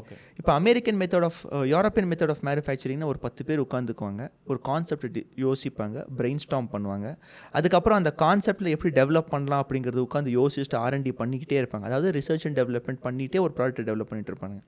But US method எப்படின்னா, ஒரு ஐடியா இருக்கும், ஐடியாவை வச்சுட்டு லைட்டாக ஒரு 20% ரெடி பண்ணிவிட்டு மார்க்கெட்டில் குதிச்சிருவான். ஓகே. அந்த ப்ராடக்ட்டை மார்க்கெட்டில் விற்க ஆரம்பிச்சிருவான். விற்க ஆரம்பிக்கும் போது கஸ்டமர்ஸ் கிட்ட இருந்து ஃபீட்பேக் வரும் இல்லையா, ஓகே. அதை பேஸ் பண்ணி அந்த ப்ராடக்ட்டை ரீஸ்ட்ரக்சர் பண்ணிக்கிட்டே போவான். ஓகே. ஸோ 2 வருஷத்தில் இவன் இந்த ப்ராடக்ட்டை ரிலீஸ் பண்ணுற டைமில் இவங்கிட்ட ஒரு சஸ்டைனபிள் கஸ்டமர்ஸே இருப்பாங்க, கஸ்டமர் பேஸ் இருக்கும், ஒரு ப்ராடக்ட்டே இருக்கும். கரெக்ட். அது ரெகுலராக எல்லாருமே ஃபேஸ்புக் உள்பட கூகுள் உள்பட அந்த மாதிரி தான் உட்காந்து மணிக்கணக்கில் யோசித்து நம்ம ஆரம்பிக்கலாமா வேணாமா, அவன் என்ன யோசிப்பான் இவன் என்ன யோசிப்பான், எப்படி பர்ஃபெக்டாக கொண்டு வரணும், இதெல்லாம் அவன் யோசிக்கவே மாட்டான். இந்த இவன் யூரோப்பியன் ப்ராடக்ட் ரிலீஸ் ஆகும்போது அது டேட்டடாக இருக்கும். ஓகே. இவன் அப்டேட் பண்ணிக்கிட்டே இருப்பான் அதில். ஓகே. ஏன்னா இவங்ககிட்ட ஃபீட்பேக் அப்படிங்கிற ஒரு டேட்டா இருக்குது, டேட்டா ஸ்ட்ராங் டேட்டா பேஸ் இருக்குது. இவங்ககிட்ட டேட்டா பேஸே கிடையாது, இவங்களுடைய உள்ளே இருக்கிற டேட்டா பேஸ். ஸோ அதனால் என்ன சொல்லுவேன்னா, சரியோ தப்போ சிரிச்சுட்டு போகிறான். அவன் சாப்பிட்டா அதாவது அவன் சிரிச்சா உங்களுக்கு வந்து சாப்பாடு வருமா அப்படிங்கிறதெல்லாம் கிடையாது. ஸோ நான் ஜென்ரலாக என்ன சொல்லுவேன் அப்படின்னா, start somewhere, do stupid shitty contents. Okay. So content கிரியேஷனில் இந்த யூஎஸ் பேஸ்டு மெத்தடை வந்து நம்ம ஃபாலோ பண்ணிக்கலாம். ஆமாம். இப்போது ப்ராப்பராக ஒரு கான்டென்ட் கிரியேஷன் அப்படிங்கிறத நீங்கள் எப்படி டிஃபைன் பண்ணுவீங்க? அதாவது என்னை பொறுத்த வரைக்கும் ஏதாவது ஒரு நல்ல மாற்றங்களை உங்களுடைய எண்ட் ஆடியன்ஸஸ்க்கு அதை கொண்டு போய் சேர்த்தணும். ஓகே. Some good change, some good behavioural change. நான் அப்படி தான் யோசிப்பேன். அதாவது எனக்கு வந்து ஆக்டிங்கில் இன்ட்ரெஸ்ட்டு, கான்டென்ட் கிரியேஷன்ஸில் இன்ட்ரெஸ்ட்டு. பட் இதை வச்சுட்டு நான் வந்து ஒரு பாட்டுக்கு லிப்ஸிங் பண்ணுறதோ இல்லை ஒரு டான்ஸ் ஆடுறதோ எனக்கு நம்ம சுத்தமாக வராது. பட் அது ஒரு அதுதான் கான்டென்ட் அப்படின்னு நம்ம நினச்சிட்டு இருக்கிறோம். அது கிடையாது. ஓகே. நீங்கள் நிறைய நல்ல விஷயங்களை மக்களுக்கு கொடுக்கலாம் இந்த கான்டென்ட் மூலியமாகவே, இதே ஹியூமர் மூலியமாகவோ, இதே சார்காசம் மூலியமாகவோ நீங்கள் கொடுக்கலாம் கான்டென்ட்டா அப்படிங்கிறத நான் நினைப்பேன். என்னை பொறுத்த வரைக்கும் உங்களுடைய ஒரு வீடியோ பார்த்துட்டு ஒருத்தர் சரிப்பா இது ஏதோ தப்பாக இருக்குது, இந்த விஷயத்தில் இவன் சொல்கிற விஷயத்தில் தப்பாக இருக்குது, இதை நம்ம இன்னொரு தடவை ஃபாலோ பண்ணக்கூடாது, இதை நம்ம யூஸ் பண்ணக்கூடாதுன்னு யாராவது நினச்சாலே அதுவே எனக்கு ஒரு மிகப்பெரிய வெற்றி. ஓகே. அப்படி தான் நான் அதை பார்க்குறேன். ஓகே. இப்போ கான்டென்ட் கிரியேஷன் ப்ராசஸ் ஸ்டார்ட் பண்ணுறவங்களுக்கு எந்த மாதிரியான குவாலிட்டி வந்து இருக்கணும்? இப்போ குவாலிட்டியே இல்லைன்னு நம்ம வந்து டிஃபைன் பண்ணாலும் அட்லீஸ்ட் இந்த மாதிரி இருங்க, அப்போ தான் உங்களால் சஸ்டெயின் பண்ண முடியும் அப்படிங்கிறது. ஃபஸ்ட்டு 100% வெறி வேணும். ஓகே. நான் அதுதான் சொல்லுவேன். ஜென்ரலாக நிறைய பேர் இப்போவும் சரி, ஒரு 6 மாதத்துக்கு முன்னாடி இருந்தாலும் சரி, என்கிட்ட கேட்குறவங்க எல்லாருமே வந்து சார் யூடியூப்லேருந்து எப்படி ரெவன்யூ எடுக்கலாம். நானே ஸ்டார்டிங்கில் யூடியூப் ரெவன்யூ பேஸ் பண்ணி தான் ஸ்டார்ட் பண்ணேன். கரெக்ட். அது தப்பே அது நான் வந்து ஒத்துக்கு தான் வேணும். என்னென்னு பார்த்தீங்கன்னா, சரி நம்ம யூடியூப்லேருந்து இன்கம் எடுக்கலாம், இது பண்ணலாம். அந்த இன்கம் நான் 2019 ஸ்டார்ட் பண்ணேன். இன்கம் எடுக்கிறதுக்கு எனக்கு 2022 ஏப்ரல் வரைக்கும் ஆச்சு. Okay. First income, okay, first sustainable income வர்றதுக்கு, இன்கம் அப்படிங்கிற அந்த ப்ராசஸ்க்கு என் சேனல் எலிஜிபிள் ஆனது 2022 ஜான்வரியில். ஓகே. ஜான்வரியில் எலிஜிபிள் ஆகுது. ஒரு ப்ராப்பர் இன்கம் ஒரு 10,000 ரூபா, ஒரு 15,000 ரூபா ப்ராப்பராக ஓகே வர்றதுக்கு எனக்கு அத்தனை நாள் ஆச்சு. அப்போ நீங்கள் பார்த்தீங்கன்னா 19, 20, 21, 22 3.25 வருஷம் ஆச்சு. ஸோ அந்த 3.25 வருஷம் அப்படிங்கிறதுக்கு என்னை எது ட்ரைவ் பண்ணுச்சுன்னா வெறி தான். நடுவில் ஒரு சில இடங்களில் இன்கன்சிஸ்டன்டான, அப்புறம் எனக்கு தெளிவாக தெரிஞ்சிருச்சு, ஓகே இன்கம் அப்படிங்கிறது சும்மாலாம் வராது, நம்ம ரிப்பீட்டடாக கண்டென்ட்ஸ் போட்டுகிட்டே இருக்கணும். நீங்கள் இதை வந்து ஒரு ஹோட்டல் ப்ராசஸை தான் பார்க்கணும். ஓகே. கான்டென்ட் கிரியேஷனுங்கிறத நீங்கள் ஒரு ஹோட்டலில் தான் பார்க்கணும். நீங்கள் ஒரு தள்ளுவண்டி கடை போட்டிருக்கீங்க, செம்மையாக இருக்குது குவாலிட்டி, உங்ககிட்ட ஃபுட்டு வேறு லெவல் குவாலிட்டியில் இருக்குது ஃபுட்டு. ஒரு 4 டைம் வந்து சாப்பிட்டு பார்த்துட்டாங்க, எனக்கு ரொம்ப பிடிச்சி போச்சு. செகண்ட் டைம் வந்து பார்க்குறாங்க அப்படின்னா அங்கே கடை இல்லை. ஓகே. அந்த கஸ்டமர் வராங்க, வந்து பார்த்தா கடை இல்லை. அதுக்கப்புறம் இன்னும் ஒரு 10 நாள் கழித்து மறுபடியும் நீங்கள் கடை போடுறீங்க, அப்போவும் அதே குவாலிட்டி ஃபுட்டு கொடுக்குறீங்க, மறுபடியும் சாப்பிட்றான். அதுக்கப்புறம் மறுபடியும் ஒரு மாதத்துக்கு கடை இல்லை. இப்படி இருந்துச்சுன்னா அந்த கடைக்கு ரெகுலர் கஸ்டமர்ஸ், ரெகுலர் ஃபாலோவர்ஸுங்கிறவங்க வருவாங்களா? வரமாட்டாங்க. அந்த கேப்பில் வந்து அவன் வேற ஒரு கடைக்கு போகிறதுக்கு ஆப்ஷன் போயிடுவான், அவன் அப்படியே கண்டினியூ பண்ணி. கரெக்ட். வந்திருப்பான், வந்து பார்ப்பான், அங்கே எதுவுமே இல்லை, சரி போகலாம். ஒரு நாள் வந்திருப்பான், ஓகே இருக்குது சாப்பிட்டுட்டு போகலாம். இப்படி தான் இருக்கும். ரெகுலராக வந்து அந்த கடையை அவனே வளர்த்தி விட்டு அவன் ஒரு 10 பேர்கிட்ட சொல்லி இந்த ரெஃபரல் ப்ராசஸ்ஸு, இந்த க்ரோத் அப்படிங்கிறது அங்கே இல்லாமல் போயிடும். Same formula will apply for content creation also. இந்த சைக்கிள் கேப்பில் அந்த ஹோட்டல் ஓனர் வந்து ஃபுட்லேயும் குவாலிட்டி இன்க்ரீஸ் பண்ணணும், கன்சிஸ்டன்சி இன்க்ரீஸ் பண்ணணும், டேஸ்ட் இன்க்ரீஸ் பண்ணணும். இதே ப்ராசஸ் தான் கான்டென்ட் கிரியேஷன்லேயும். நான் எப்படி போட்டேனோ அதே மாதிரி தான் கடைசி வரைக்கும் வீடியோஸ் போட்டுகிட்டே இருப்பேன் அப்படின்னு நம்ம நினச்சிட்டு இருந்தோம் அப்படின்னா அப்போ என்ன க்ரோத் இருக்கோ அதுதான் நடக்கும். Okay. You have to redefine your videos, you have to redefine your concept. இதெல்லாம் ரீடிஃபைன் பண்ணிகிட்டே இருக்கும்போது, அப்டேட் பண்ணிகிட்டே இருக்கும்போது உங்களுக்கு க்ரோத் இருக்கும். இது ஷார்ட்ஸில் பாசிபிள். ஓகே. நீங்கள் லாங் ஃபார்மில் பெரிய எஃபர்ட் போடணும், ஷார்ட்ஸில் இந்த அளவுக்கு எஃபர்ட் போடணுங்கிற அவசியம் கிடையாது. ஒரு சில டிஃப்ரென்சஸ் நீங்கள் மைனராக பண்ணாலே வந்து பெருசாக தெரியும். ஸோ இந்த ப்ராசஸ்க்கு ஷார்ட்ஸை யூஸ் பண்ணிக்கோங்க, அதுக்கப்புறம் லாங் ஃபார்மேட் யூஸ் பண்ணுங்க. ஓகே, இப்போது ஃபெயிலியர் பாயிண்ட் அப்படின்னு கான்டென்ட் க்ரியேட்டருக்கு இருக்கிற ஒரு ஃபெயிலியர் பாயிண்ட், இப்போ நீங்கள் கான்டென்ட் க்ரியேட் பண்ணிகிட்டு இருக்கும் போது டக்குன்னு வந்து ஒரு இடத்துல வந்து நீங்கள் டிமோட்டிவேட் ஆவீங்க, இல்லை ஸ்டாப் பண்ணுறதுக்கான ரீசன் இருக்கும். அந்த மாதிரி இப்போது கான்டென்ட் க்ரியேட்டர்ஸ் ஃபேஸ் பண்ணுற ஃபெயிலியர் பாயிண்ட், அதாவது கான்டென்ட்ஸ் வந்து தீந்துரும் சிலருக்கு, அதுதான் மேக்ஸிமம் ஃபெயிலியர் பாயிண்ட். ஓகே, அப்போது கான்ஸ்டன்ட் சர்ச் இல்லைன்னு அர்த்தம். நிறைய பேருக்கு வந்து கான்டென்ட்ஸ் வந்து தீந்து போயிடும், அடுத்து என்ன பண்ணணும்னு தெரியலையே அப்படிங்கிற மாதிரி ஒரு டெட்லைன்டு ப்ராசஸில் இருப்பாங்க. அப்போ அதுக்கு மீனிங் என்னென்னா அவங்கக்கிட்ட அந்த ஒரு ஒடாசிட்டி இல்லைன்னு அர்த்தம். ஓகே, அது எப்படி ஓவர் கம் பண்ணி வர்றது? நீங்கள் கான்ஸ்டண்ட்டாக உங்களை அப்டேட் பண்ணிக்கிட்டே தான் இருக்கணும். ஓகே, அது வந்து இப்போ நம்ம எப்படி ஒரு ஒர்க்குக்கு போகிறோம்னா காலையில் ஒரு 9 மணிக்கு பஞ்ச் பண்ணுறோம், சாயங்காலம் 6 மணிக்கு வெளியே பஞ்ச் பண்ணுறோம். இந்த ஒரு 8 மணி நேரத்தில் அட்லீஸ்ட் ஒரு 6 மணி நேரமாவது நம்ம ஒர்க் பண்ணியிருப்போம் இல்லையா? ஓகே, 8 மணி நேரமும் சும்மா பெஞ்ச் தேய்ச்சிட்டு வருது, சம்பளம் கொடுக்க மாட்டாங்க. அட்லீஸ்ட் ஒரு 6 மணி நேரமாவது ஒர்க் பண்ணிடுவோம், ஒரு 2 மணி நேரம் பிரேக்கு அப்படி இப்படின்னு போயிருக்கும். ஓகே, 1.5 மணி நேரம்னு வச்சுக்கோங்க, வேஸ்ட்டாக போயிருக்கும். அப்போ இந்த 6 மணி நேரம் ஒர்க் பண்ணுறோம் இல்லையா, இதே டெடிக்கேஷன் தான் இங்கேயும் இருக்கணும். ஓகே, உங்களுக்கு வந்து நான் இப்போ எனக்கு வந்து என்னுடைய மென்டர் சக்திவேல் சார் வந்து ஒரு சேலஞ்ச் வச்சார். அவருடைய 0 ரூபி மார்க்கெட்டிங் கிளாஸ் அட்டன் பண்ணியிருந்தீங்கன்னா உங்களுக்கு தெரிஞ்சிருக்கும். அவர் வச்ச சேலஞ்ச் என்னென்னா கண்டினியூஸாக உங்கள் கான்செப்ட் பற்றி வீடியோஸ் போடுங்க அப்படின்னு சொல்லி அவர் சொன்னார். நான் வந்து அந்த சேலஞ்சை எப்படி எடுத்துட்டேன்னா ரொம்ப பர்சனலாக எடுத்துட்டு 200 days வீடியோஸ் போடுறேன் அப்படின்னு. ஏறக்குறைய அது ஒரு சிரிப்பான ஒரு பொருளாக தான் இருந்துச்சு. அது ப்ரோ அதெல்லாம் முடியாது அப்படிங்கிற மாதிரி நிறைய பேர் சொன்னாங்க. சரி, நான் அதை ரொம்ப சீரியஸாக எடுத்துட்டேன்.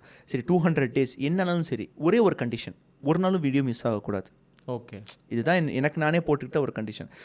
ஸோ அன்றைக்கி நைட் 12 மணிக்குள்ளே ஒரு வீடியோ ரிலீஸ் ஆகிடணும்.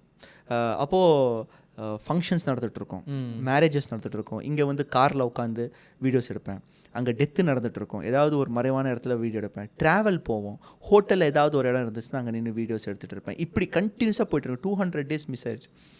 இதில் என்ன ஒரு விஷயம்னு பார்த்தீங்க அப்படின்னா 200 daysல கரெக்டாக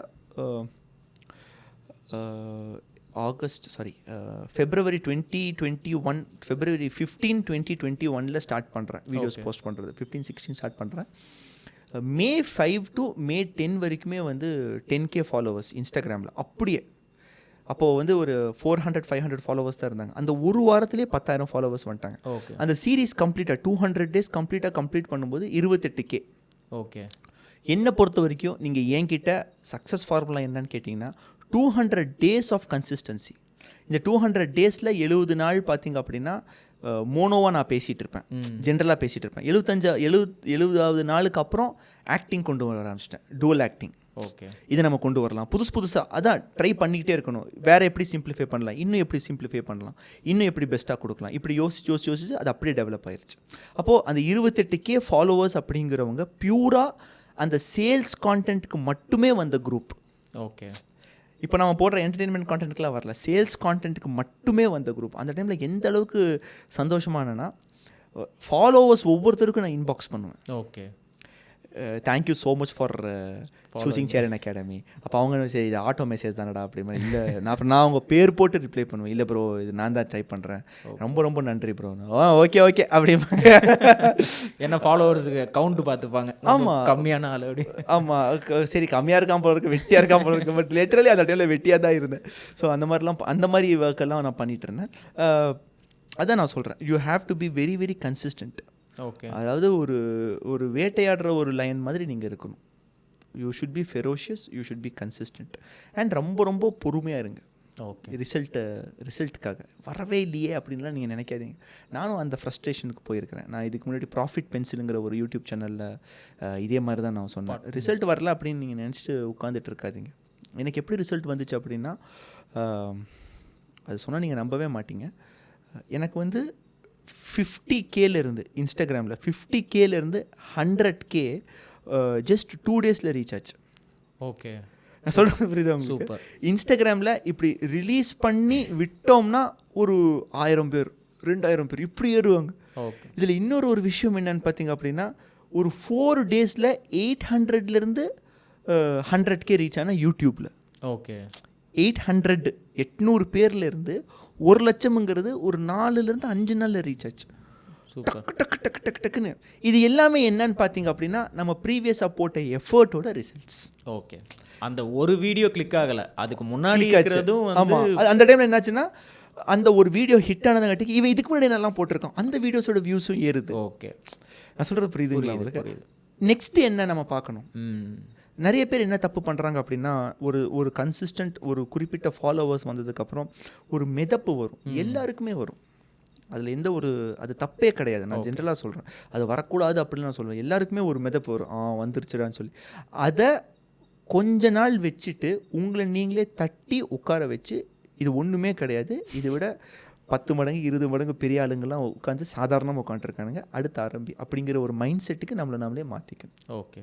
இது ரொம்ப ரொம்ப முக்கியம். வரும், கண்டிப்பாக வரும். அது நீங்கள் ஒரு எக்ஸாம்பிள் சொல்கிறேன், ஒரு 500K ஒரு 400K 500K ஃபாலோவர்ஸு சப்ஸ்கிரைபர்ஸ்லாம் வந்ததுக்கப்புறம் நானும் ஒரு செலிபிரிட்டிடா, நானும் ஒரு கான்டென்ட் கிரியேட்டர் அப்படிங்கிற ஒரு மிதப்பு 100% கண்டிப்பாக வரும். அது 2-3 இடத்துல சீஃப் கெஸ்ட்டாக கூப்பிட்டாங்க, ஒரு 4-3 இடங்களில் நீங்கள் போகிறீங்க, உங்ககிட்ட வந்து ஒரு ஃபோட்டோஸ் எடுக்கிறாங்க, இதெல்லாம் பண்ணுறாங்க அப்படின்னா ஆட்டோமேட்டிக்காக ஒரு மிதப்பு வரும். ஓகே. நிறைய நான் பார்த்த நிறைய கான்டென்ட் கிரியேட்டர்ஸ்க்கு இதுவே டவுன்ஃபால் கொடுக்க ஆரம்பிச்சிருச்சு, கொடுக்கும். அப்போது ஜென்ரலாக நீங்கள் என்ன பண்ணணும் அப்படின்னா அது கொஞ்ச நாள் ஒரு 10-15 நாள் என்ஜாய் பண்ணிவிட்டு நீ ஒன்றுமே இல்லை அப்படிங்கிறத உங்களுக்கு நீங்களே எப்படி ப்ரூவ் பண்ண முடியுமோ ப்ரூவ் பண்ணிவிட்டு அதுலேருந்து வெளியே வாங்க. ஓகே. வெளியே வந்தால் தான் நல்லா கான்டென்ட்ஸ் கொடுக்க முடியும். மறுபடியும் இது நீங்கள் இதில் சர்வே பண்ண முடியும், அடுத்த ஸ்டேஜ் என்ன இருக்கோ அந்த ஸ்டேஜுக்கு போக முடியும். நான் இதை எப்படி பார்க்குறேன்னா, யூடியூப் அப்படிங்கிறது ஒரு பிளாட்ஃபார்ம். நீங்கள் இந்த யூடியூபோ இன்ஸ்டாகிராமோ சோஷியல் மீடியா பிளாட்ஃபார்மில் நெப்பட்டிசம் கிடையாது. ஓகே. அதாவது பையன் அப்பா ஒரு பெரிய ஆள், பையன் வந்து அவனுக்கு வளர்த்தி விடுற அந்த வேலை கிடையாது. இந்த இடத்துல வந்து ரெக்கமெண்டேஷன்ஸ் கிடையாது. ஓகே. நீங்கள் ஒரு டேலண்ட் வச்சுருக்கீங்க, ஒரு உங்ககிட்ட ஒரு சூப்பரான டேலண்ட் இருக்குது அப்படின்னா மக்கள் அங்கீகரிக்கக்கூடிய ஒரு பக்காவான platform social media platform. Correct. So அந்த இடத்துல மிதப்பு வந்துருச்சு, நமக்கு வந்து அந்த மம்மதை வந்துருச்சு, நான் தான் இதுக்கு மேலே நம்மளை யாரும் பண்ண முடியாது அப்படின்னா அவங்களே தட்டி உட்கார வச்சுருவாங்க. டவுன் போகிறதுக்கு நிறையவே வாய்ப்பு. கண்டிப்பாக நான் நிறைய யூடியூபர்ஸை பார்த்துருக்கேன். ஸோ ஜென்ரலாக நம்ம அதை வந்து ஸ்டார்டிங்லேயே அந்த ஒரு பாயிண்டில் கொண்டு வந்துடணும். எனக்கு என்ன ஆச்சு அப்படின்னு பார்த்தீங்கன்னா ஒரு ரியலைசேஷன் என்னென்னா, நான் போன ஸ்பீடுக்கு நான் அதே ஸ்பீடில் போயிருந்தேன்னா போன வருஷமே, அதாவது 2022 எண்ட்லேயே வந்து நான் 1 மில்லியன் அடிச்சிருந்திருப்பேன். ஓகே. கண்டிப்பாக அடிச்சிருந்திருப்பேன். அப்போது எனக்கு வந்து ஒரு 500K ஃபாலோவர்ஸ் இருக்கும்போது, சப்ஸ்கிரைபர்ஸ் இருக்கும்போது எனக்கு வந்து ஒரு தாட் ப்ராசஸ் வந்துருச்சு. வாட் ஆஃப்டர் 1 மில்லியன் அட்டைன் பண்ணிடுறேன், 1 மில்லியன் வரைக்கும் ஓடுறேன், 1 மில்லியன் சொல்லி பகலாக சிந்திச்சு அதுக்காக ஓடிட்டுருக்கிறேன். அதுக்கப்புறம் என்ன? அட்டைன் பண்ணிடுறேன், அதுக்கப்புறம் என்ன? இந்த கேள்விக்கான பதில் என்கிட்ட இல்லை, சத்தியமாக இல்லை. ஓகே. நான் சொல்கிற புரியுதுங்க. இப்போ 1 மில்லியன் வந்துருச்சு, எனக்கு 100K ஜெயிக்கும் போது வீட்டுக்கு சில்வர் ப்ளே பட்டன் வருதுங்க. வந்தோன்னு பயங்கர ஹாப்பி. நான் கத்துல பக்கத்து வீட்டில் இருக்கிறவங்களாம் வந்து கேட்க ஆரம்பிச்சிட்டாங்க, தம்பி என்ன ஆச்சுன்னு சொல்லி. அதில் சில்வர் ப்ளே பட்டன் வந்திருக்கு அப்படிங்கிற மாதிரி, அதை கட்டி பிடிக்காதுன்னா அதெல்லாம் அப்படிலாம் நான் பண்ணேன். அந்தளவுக்கு ரொம்ப ஹாப்பி ஆகிட்டேன். அதுக்கப்புறம் இந்த 500Kக்கு அப்புறம் சரி நம்ம ஓடுறோம், 1 மில்லியன் வரைக்கும் ஓடுறோம், 1 மில்லியனுக்கு அப்புறம் என்ன? 1 மில்லியன் தான் நம்ம லிமிட்னு செட் பண்ணி ஓடுறோம். ஸோ அந்த இடத்துல நான் யோசிச்ச ஒரு விஷயம் என்னென்னா, அதாவது டெஸ்டினேஷன் 1 மில்லியனுங்கிறத விட அந்த ஜேர்னி ரொம்ப என்ஜாய் பண்ணணும். அது மறுபடியும் நமக்கு கிடைக்காது. ஸோ அந்த ஜேர்னியை நம்ம என்ஜாய் பண்ணலாமே. எப்படியும் 1 மில்லியன் அடிச்சிருவேங்கிற நம்பிக்கை எனக்கு 100% இருந்துச்சு. எப்படி அடிச்சிடுவேன், எப்படியும் கோல்டு வாங்கிடுவேன், அதில் எந்த சந்தேகமும் கிடையாது. ஏன்னா என்கிட்ட அந்தளவுக்கு எனக்கு என் மேலே நம்பிக்கை இருக்குது. அது வந்து எவனாலும் அடிச்சிக்க முடியாது, எனக்கு என் மேலே இருக்கிற நம்பிக்கை. ஸோ எப்படி அடிச்சிடுவேன் நம்பிக்கை இருந்துச்சு. அப்போது இந்த ஜேர்னியை என்ஜாய் பண்ணலாமே அப்படின்னு சொல்லிட்டு அந்த ஆக்சிலேட்டர் பெடர்லேருந்து காலை கொஞ்சம் ரிலீஸ் பண்ணி கண்டென்ட்ஸை கொஞ்சம் ஸ்லோ பண்ண ஆரம்பித்தேன். ஓகே. கொஞ்சம் ஸ்லோவாக போட ஆரம்பித்தேன், ஃப்ரீக்வன்சி கொஞ்சம் குறைக்க ஆரம்பித்தேன், ஸ்டடி பண்ண ஆரம்பித்தேன், நிறைய படித்தேன் அந்த டைமில். ஓகே. வேறு எப்படியெல்லாம் கொடுக்கலாம், வேறு என்னென்ன விஷயங்கள்லாம் போகுது. அந்த டைமில் பார்த்தீங்கன்னா கிராஃப் இப்படியே ஏறி இறங்கி இப்படி இருக்கும். அதுக்கப்புறம் மறுபடியும் இந்த வருஷம் ஜூன்லேருந்து மறுபடியும் கன்சிஸ்டண்ட்டாக போட ஆரம்பிச்சிட்டேன். சரி, மறுபடியும் நம்ம வந்து ஓகே லேர்ன் பண்ணிட்டோம், போதும், மறுபடியும் ஃபோக்கஸ் பண்ணோம். அடுத்து எவ்வளோ ஸ்பீடாக நம்ம 1 மில்லியன் ரீச் பண்ண முடியுது அப்படிங்கிறது ஜூனில் ஆமாம் ஆகஸ்ட்லேருந்து ஸ்டார்ட் பண்ணேன். கன்சிஸ்டன்சி போடலாம் அப்படின்னு சொல்லிட்டு நவம்பரில், செப்டம்பர், அக்டோபர், நவம்பரில் கோல்டு ப்ளே பட்டன் வந்துருச்சு. சூப்பர். இது வந்து ஒரு எக்ஸ்பெரிமெண்ட் தான். ஓகே. நான் சொல்கிறது புரியுதுங்களா உங்களுக்கு? ஸோ இப்போது நீங்கள் வந்து ஒரு என்ட்ரி லெவல் என்ட்ரி பண்ணி நீங்கள் வந்து என்ட்ரி ஆகிட்டு இருக்கீங்க, இப்படின்னு டெவலப் ஆகிட்டு இருக்கீங்க. இந்த ஜேர்னியை என்ஜாய் பண்ணுங்கள். ஓகே, இந்த கான்டென்ட் ஜேர்னியை என்ஜாய் பண்ணுங்கள். நீங்கள் இந்த இந்த இந்த இன்ட்ரெஸ்ட் உங்களை நிறைய இடத்துக்கு கூப்பிட்டு போகுது, நிறைய பேரை மீட் பண்ண வைக்குது. அது உங்களுக்கு வந்து கான்டென்ட் க்ரியேஷனை நீங்கள் சக்ஸஸ் ஆவீங்க, கண்டிப்பாக ஆவீங்க. அது போக உங்களுடைய பர்சனல் லைஃப்ல அது உங்களுக்கு வேறு லெவலில் நிறைய படிப்பினைகளை கற்றுக் கொடுக்கும். ஓகே. ஸோ அந்த ப்ராசஸை என்ஜாய் பண்ணுங்கள். ஓகே. டெஸ்டினேஷனை விட, ப்ளே பட்டன்ஸை விட. அதே மாதிரி கோல்டு ப்ளே பட்டன் வந்தோடனே எங்கள் அம்மா கேட்குறாங்க என்கிட்ட, ஏன்னா சில்வருக்கு அப்படி கற்றுன கோல்டுக்கு ஆர்ப்பாட்டமே இல்லையாடா அப்படின்னு. ஏன்னா எனக்கு தெரியும் இவ்வளோதான், இதுதான், சரி அவ்வளோதான், அப்படி அந்த ஒரு மெச்சூரிட்டி வந்து தீபாவளிக்கு பட்டாசு வெடிக்காத மாதிரி ஒரு கோல்டன் ப்ளே பட்டன் வந்து ஒரு 10 நாளைக்கு அப்புறம் தான் ப்ளே பட்டன் வந்துச்சுங்கிறதே நான் சொல்கிறேன். ஓகே, எப்போதும் போடா அப்படிங்கிற மாதிரி ஒரு மைண்ட் செட் வந்துருச்சு.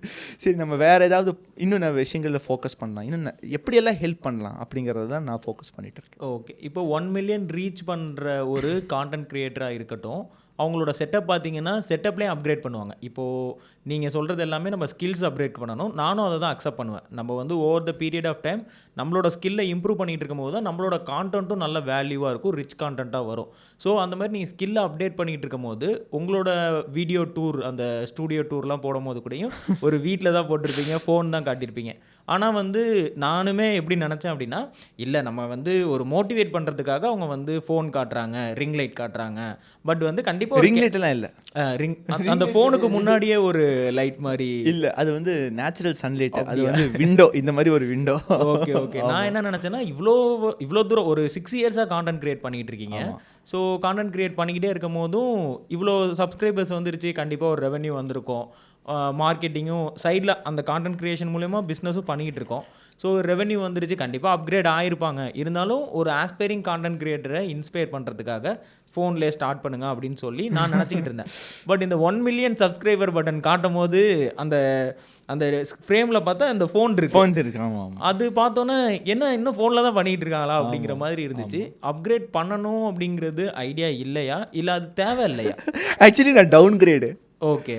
ஆக்சுவலி நான் யூடியூப் சேனல் ஸ்டார்ட் பண்ணும்போது என்னுடைய ஃப்ரெண்டு ஒருத்தர் இருக்கார், இப்போ கேனடாவில் இருக்கார், மிஸ்டர் அன்புன்னு சொல்லிட்டு. அவர் அன்பூஸ் ஃபோட்டோகிராஃபின்னு சொல்லிட்டு அவரும் ஒரு சேனல் வச்சுருக்காரு, ஃபோட்டோகிராஃபி பண்ணிகிட்ருக்காரு. அவர்கிட்ட நான் சொன்னேன், ஜி இந்த மாதிரி யூடியூப் சேனல் ஸ்டார்ட் பண்ணலான் இருக்கேன் அப்படின்னு. அப்படியா, சரி வாங்க அப்படின்னு சொல்லிட்டு இங்கே கோயம்புத்தூரில் ஒரு பெரிய கடையில் கூப்பிட்டு போய், கிரெடிட் கார்டு தான், டிஎஸ்எல்ஆர், க்ரீன் ஸ்க்ரீனுக்கு ஸ்டாண்டு, லைட்ஸு, 2-3 விதமான லைட்ஸு எல்லாமே வந்து ஒரு 65,000 ரூபாய்க்கு ஃபுல்லாக வாங்கி என்னோட இனிஷியல் வீடியோஸ் எல்லாம் பார்த்தீங்கன்னா டிஎஸ்எல்ஆரில் தான் ஷூட் பண்ணேன். அதுவுமே நல்ல கிளாரிட்டி இருக்கும். பேக்ரவுண்ட் பார்த்தீங்கன்னா எடிட் பண்ணிகிட்டே இருக்கு. அப்போ நினச்சேன் க்ரீன் ஸ்க்ரீன்லலாம் நல்லா பண்ணியிருக்காங்க. அப்போ 2019 2020 வரைக்குமே க்ரீன் ஸ்க்ரீன் லைட் அப்படி இப்படின்னு என்னென்னமோ அந்த பேக்ரவுண்டு குரோமா என்னென்னமோ பண்ணி எல்லாமே பண்ணிகிட்டு இருந்தேன். அதுக்கப்புறம் ஒரு பாயிண்டில் வந்து எனக்கு வந்து நான் ஃபஸ்ட்டு பிஸ்னஸ் மேனுங்க, அதுக்கப்புறம் தான் கான்டென்ட் க்ரியேட்டர். நான் ஃபுல் டைம் கான்டென்ட் க்ரியேட்டர் கிடையாது, நான் ஒரு part time content creator. So அப்படி பார்க்கும்போது எனக்கு டைம் இல்லை. அதனால தான் நான் என்ன பண்ணிட்டேன் அப்படின்னா, வீடியோஸை பிளாக் அண்ட் ஒயிட்டில் போட ஆரம்பிச்சிட்டேன். ஏன்னா கலரில் போட்டேன்னா கலர் கரெக்ஷன் பண்ணணும், பேக்ரவுண்ட் ஸ்க்ரீனை அதுக்கு நான் பண்ணணும். ஒருவேளை ஷர்ட்டு தெரியாமல் க்ரீன் ஷர்ட்டு போட்டிருந்தேன்னா பேக்ரவுண்ட் ஸ்க்ரீனுக்கும் அதுக்கும் ரெசனேட் ஆகி அதில் தெரிய ஆரம்பிச்சிடும். இது எப்படா ஓவர் கம் பண்ணணும்னா ஃபுல்லாக பிளாக் அண்ட் ஒயிட் பண்ணிடலாம். ரெண்டாவது, ஒவ்வொரு டைமும் அந்த கேமரா எடுத்து செட் பண்ணி எனக்கு அது செட் ஆகலை. நான் போடுற ஷார்ட்ஸுக்கு அது செட் ஆகலை. அப்புறம் அதுலேருந்து SD கார்டு எடுத்து லேப்டாப்பில் போட்டு, மொபைல்னா எடுத்தேன்னா அப்படியே எடிட் பண்ணேன்னா அப்படியே அப்லோட் பண்ணிவிட்டு போயிட்டே இருக்கலாம். ஸோ இந்த இடத்துல நான் தெரிஞ்ச ஒரு விஷயம், கற்றுக்கிட்ட ஒரு மிக முக்கியமான விஷயம் என்னென்னா, நம்மளுடைய கான்டென்ட்காக நம்ம செலவு பண்ணக்கூடிய, ஆக்சசரிஸ்க்காக செலவு பண்ணக்கூடிய விஷயங்கள் முக்கியம் கிடையாது. உங்களுடைய எழுத்து, உங்களுடைய கான்டென்ட், நீங்கள் எதை பற்றி பேசுகிறீங்க, அதை எவ்வளோ தெளிவாக பேசுகிறீங்க, மக்களுக்கு கொண்டு போய் சேர்த்துறீங்க, அவங்களுடைய பிரச்சனைகளை எப்படி சேர்த்துறீங்க, அதனால் அவர்களுடைய வாழ்க்கையில் என்ன மாற்றங்கள் ஏற்படுது, இதுதான் முக்கியம். ஓகே. எக்யூப்மெண்ட் முக்கியமே கிடையாது. நீங்கள் இங்கே என்ன எக்யூப்மெண்ட்டில் வச்சு நீங்கள் ஷூட் பண்ணிட்டு இருக்கீங்கிறத பற்றி audience are least interested. Okay. நீங்கள் என்ன லைட்டிங் வச்சுருக்கீங்க, நீங்கள் என்ன மைக் வச்சுருக்கீங்க, நான் என்ன ஷர்ட்டு போட்டிருக்கேன், ஆடியன்ஸ் ஆர் லீஸ்ட் இன்ட்ரெஸ்டட். இது நான் அண்டர்ஸ்டாண்ட் பண்ணிக்கிட்டேன். இது எல்லாமே அந்த ஜேர்னி, நான் சொன்னேன் இல்லையா, ஸ்டாப் பண்ணேன்னு சொல்லி. நான் எப்போ கலர்லேருந்து பிளாக் அண்ட் ஒயிட்டுக்கு மாறினேனோ அப்போதுலேருந்து அந்த ஜேர்னியில் இருந்தேன். சரி ஆஃப்டர் 1 மினிட் இந்த ப்ராசஸ் என்ஜாய் பண்ணலாம். நீங்கள் பார்த்தீங்கன்னா என்னுடைய வீடியோஸில் 2 வாரத்துக்கு ஒரே ஷர்ட் இருக்கும், 2 ஷர்ட் இருக்கும். ஒரு சில ஷர்ட்லாம் பார்த்தீங்கன்னா இங்கே ஃபுல்லாக ஈரமாகவே இருக்கும், வேர்வை. நானுமே பார்ப்பேன். என்ன ஏசி போடாமல் ஓகே சின்ன ரூமில் ஷூட் பண்ணுறோம் ஓகே. அந்த வேர்வை எப்போ பார்க்குறேன்னா, நான் பிகினிங்கில் வந்து சோலோ கான்டென்ட் கிரியேட் பண்ணும்போது வேர்வையாக இருந்துச்சு. ஆனால் over the period of time 500Kலாம் தாண்டிடுச்சு, 600K தாண்டிடுச்சு இன்ஸ்டாவில் சொல்கிறேன். அப்படியுமே வந்து ஒரு ஸ்வெட்டிங்கில் வந்து இந்த கான்டென்ட் கிரியேட் பண்ணுறாங்க அப்படின்னா இல்லைங்க, அதுக்கு நம்ம மிகையாக செலவு பண்ணணுங்கிற அவசியம் கிடையாது. ஓகே. இருந்தாலும் ஒரு காம்பிஃபை வேணும். அது எந்த விதமான மாற்றத்தை கொடுக்கும்? கருத்து தானே போய் சேரணும். இப்போது டிவிஸ் எல்லாம் வர்றதுக்கு முன்னாடி ரேடியோவில் இருந்து தானே அந்த நியூஸ் போய் சேரும். ஓகே. கேட்குறதுல தானே. ஸோ அதுக்கு ஒரு யூனிக்கான பவர் இருக்குது. இப்போ நீங்கள் பண்ணுற பாட்காஸ்ட்லேயே ஒரு யூனிக்கான பவர் இருக்குது. என்னென்னா உங்களுடைய ஆடியன்ஸு இதை பார்க்க மாட்டாங்க, காரில் போகும்போது கேட்டுட்டு போவாங்க. கரெக்டு. அப்போது வள்ளுவர் சொன்ன அந்த விஷயந்தான், செவி தான் மெயின். நான் சொல்கிறது புரியுது உங்களுக்கு? ஸோ அதுக்கு நம்ம எப்படி முந்தானத்து சென்னை போயிருந்தேன் நாட்டு நடப்பு யூடியூப் சேனலுக்கு ஒரு இன்டர்வியூ கொடுக்கறதுக்கு. ஓகே. கொடுத்துட்டு காரில் உட்காந்துட்டு, எப்போவுமே காரில் கால் டாக்ஸிஸில் உட்காரோம் அப்படின்னா டிரைவர்ஸ் கூட ஜாலியாக பேசிட்டு தான் வரும். ஸோ அவர்கிட்ட கிண்டல் அடிச்சுட்டு வந்தோன்னா அவர் என்னை பார்க்கவே இல்லை. அவர் பேசிகிட்டே வராரு. பேசிட்டு வந்தோன்னா, சார் உங்கள் வாய்ஸை எங்கேயோ கேட்டிருக்கு, அந்த வாய்ஸை மட்டுமே வச்சு ஐடென்டிஃபை பண்ணார். அதுக்கப்புறம் பார்த்ததுக்கப்புறம் நீங்கள் யூடியூபர் தானே அப்படிங்கிறாங்க. ஸோ அதுக்கு அந்த ஒரு இருக்குது. ஓகே. நாம் வந்து நம்ம என்ன சொல்ல வரோங்கிறதுல கிளியராக இருந்து அதில் நல்ல விஷயங்களை புகுத்திட்டே இருந்தோம்னா, நீங்கள் பிளாக் அண்ட் ஒயிட்டில் கொடுத்தாலும் சரி, ஃபோனில் ஷூட் பண்ணாலும் சரி, நீங்கள் கழுவாத சட்டையை 2 வாரத்துக்கு யூஸ் பண்ணாலும் சரி, ஓகே, ரிசல்ட் உங்களை மக்கள் அங்கீகரிச்சிட்டே இருப்பாங்க. Take Rajinikanth for example, super star for example.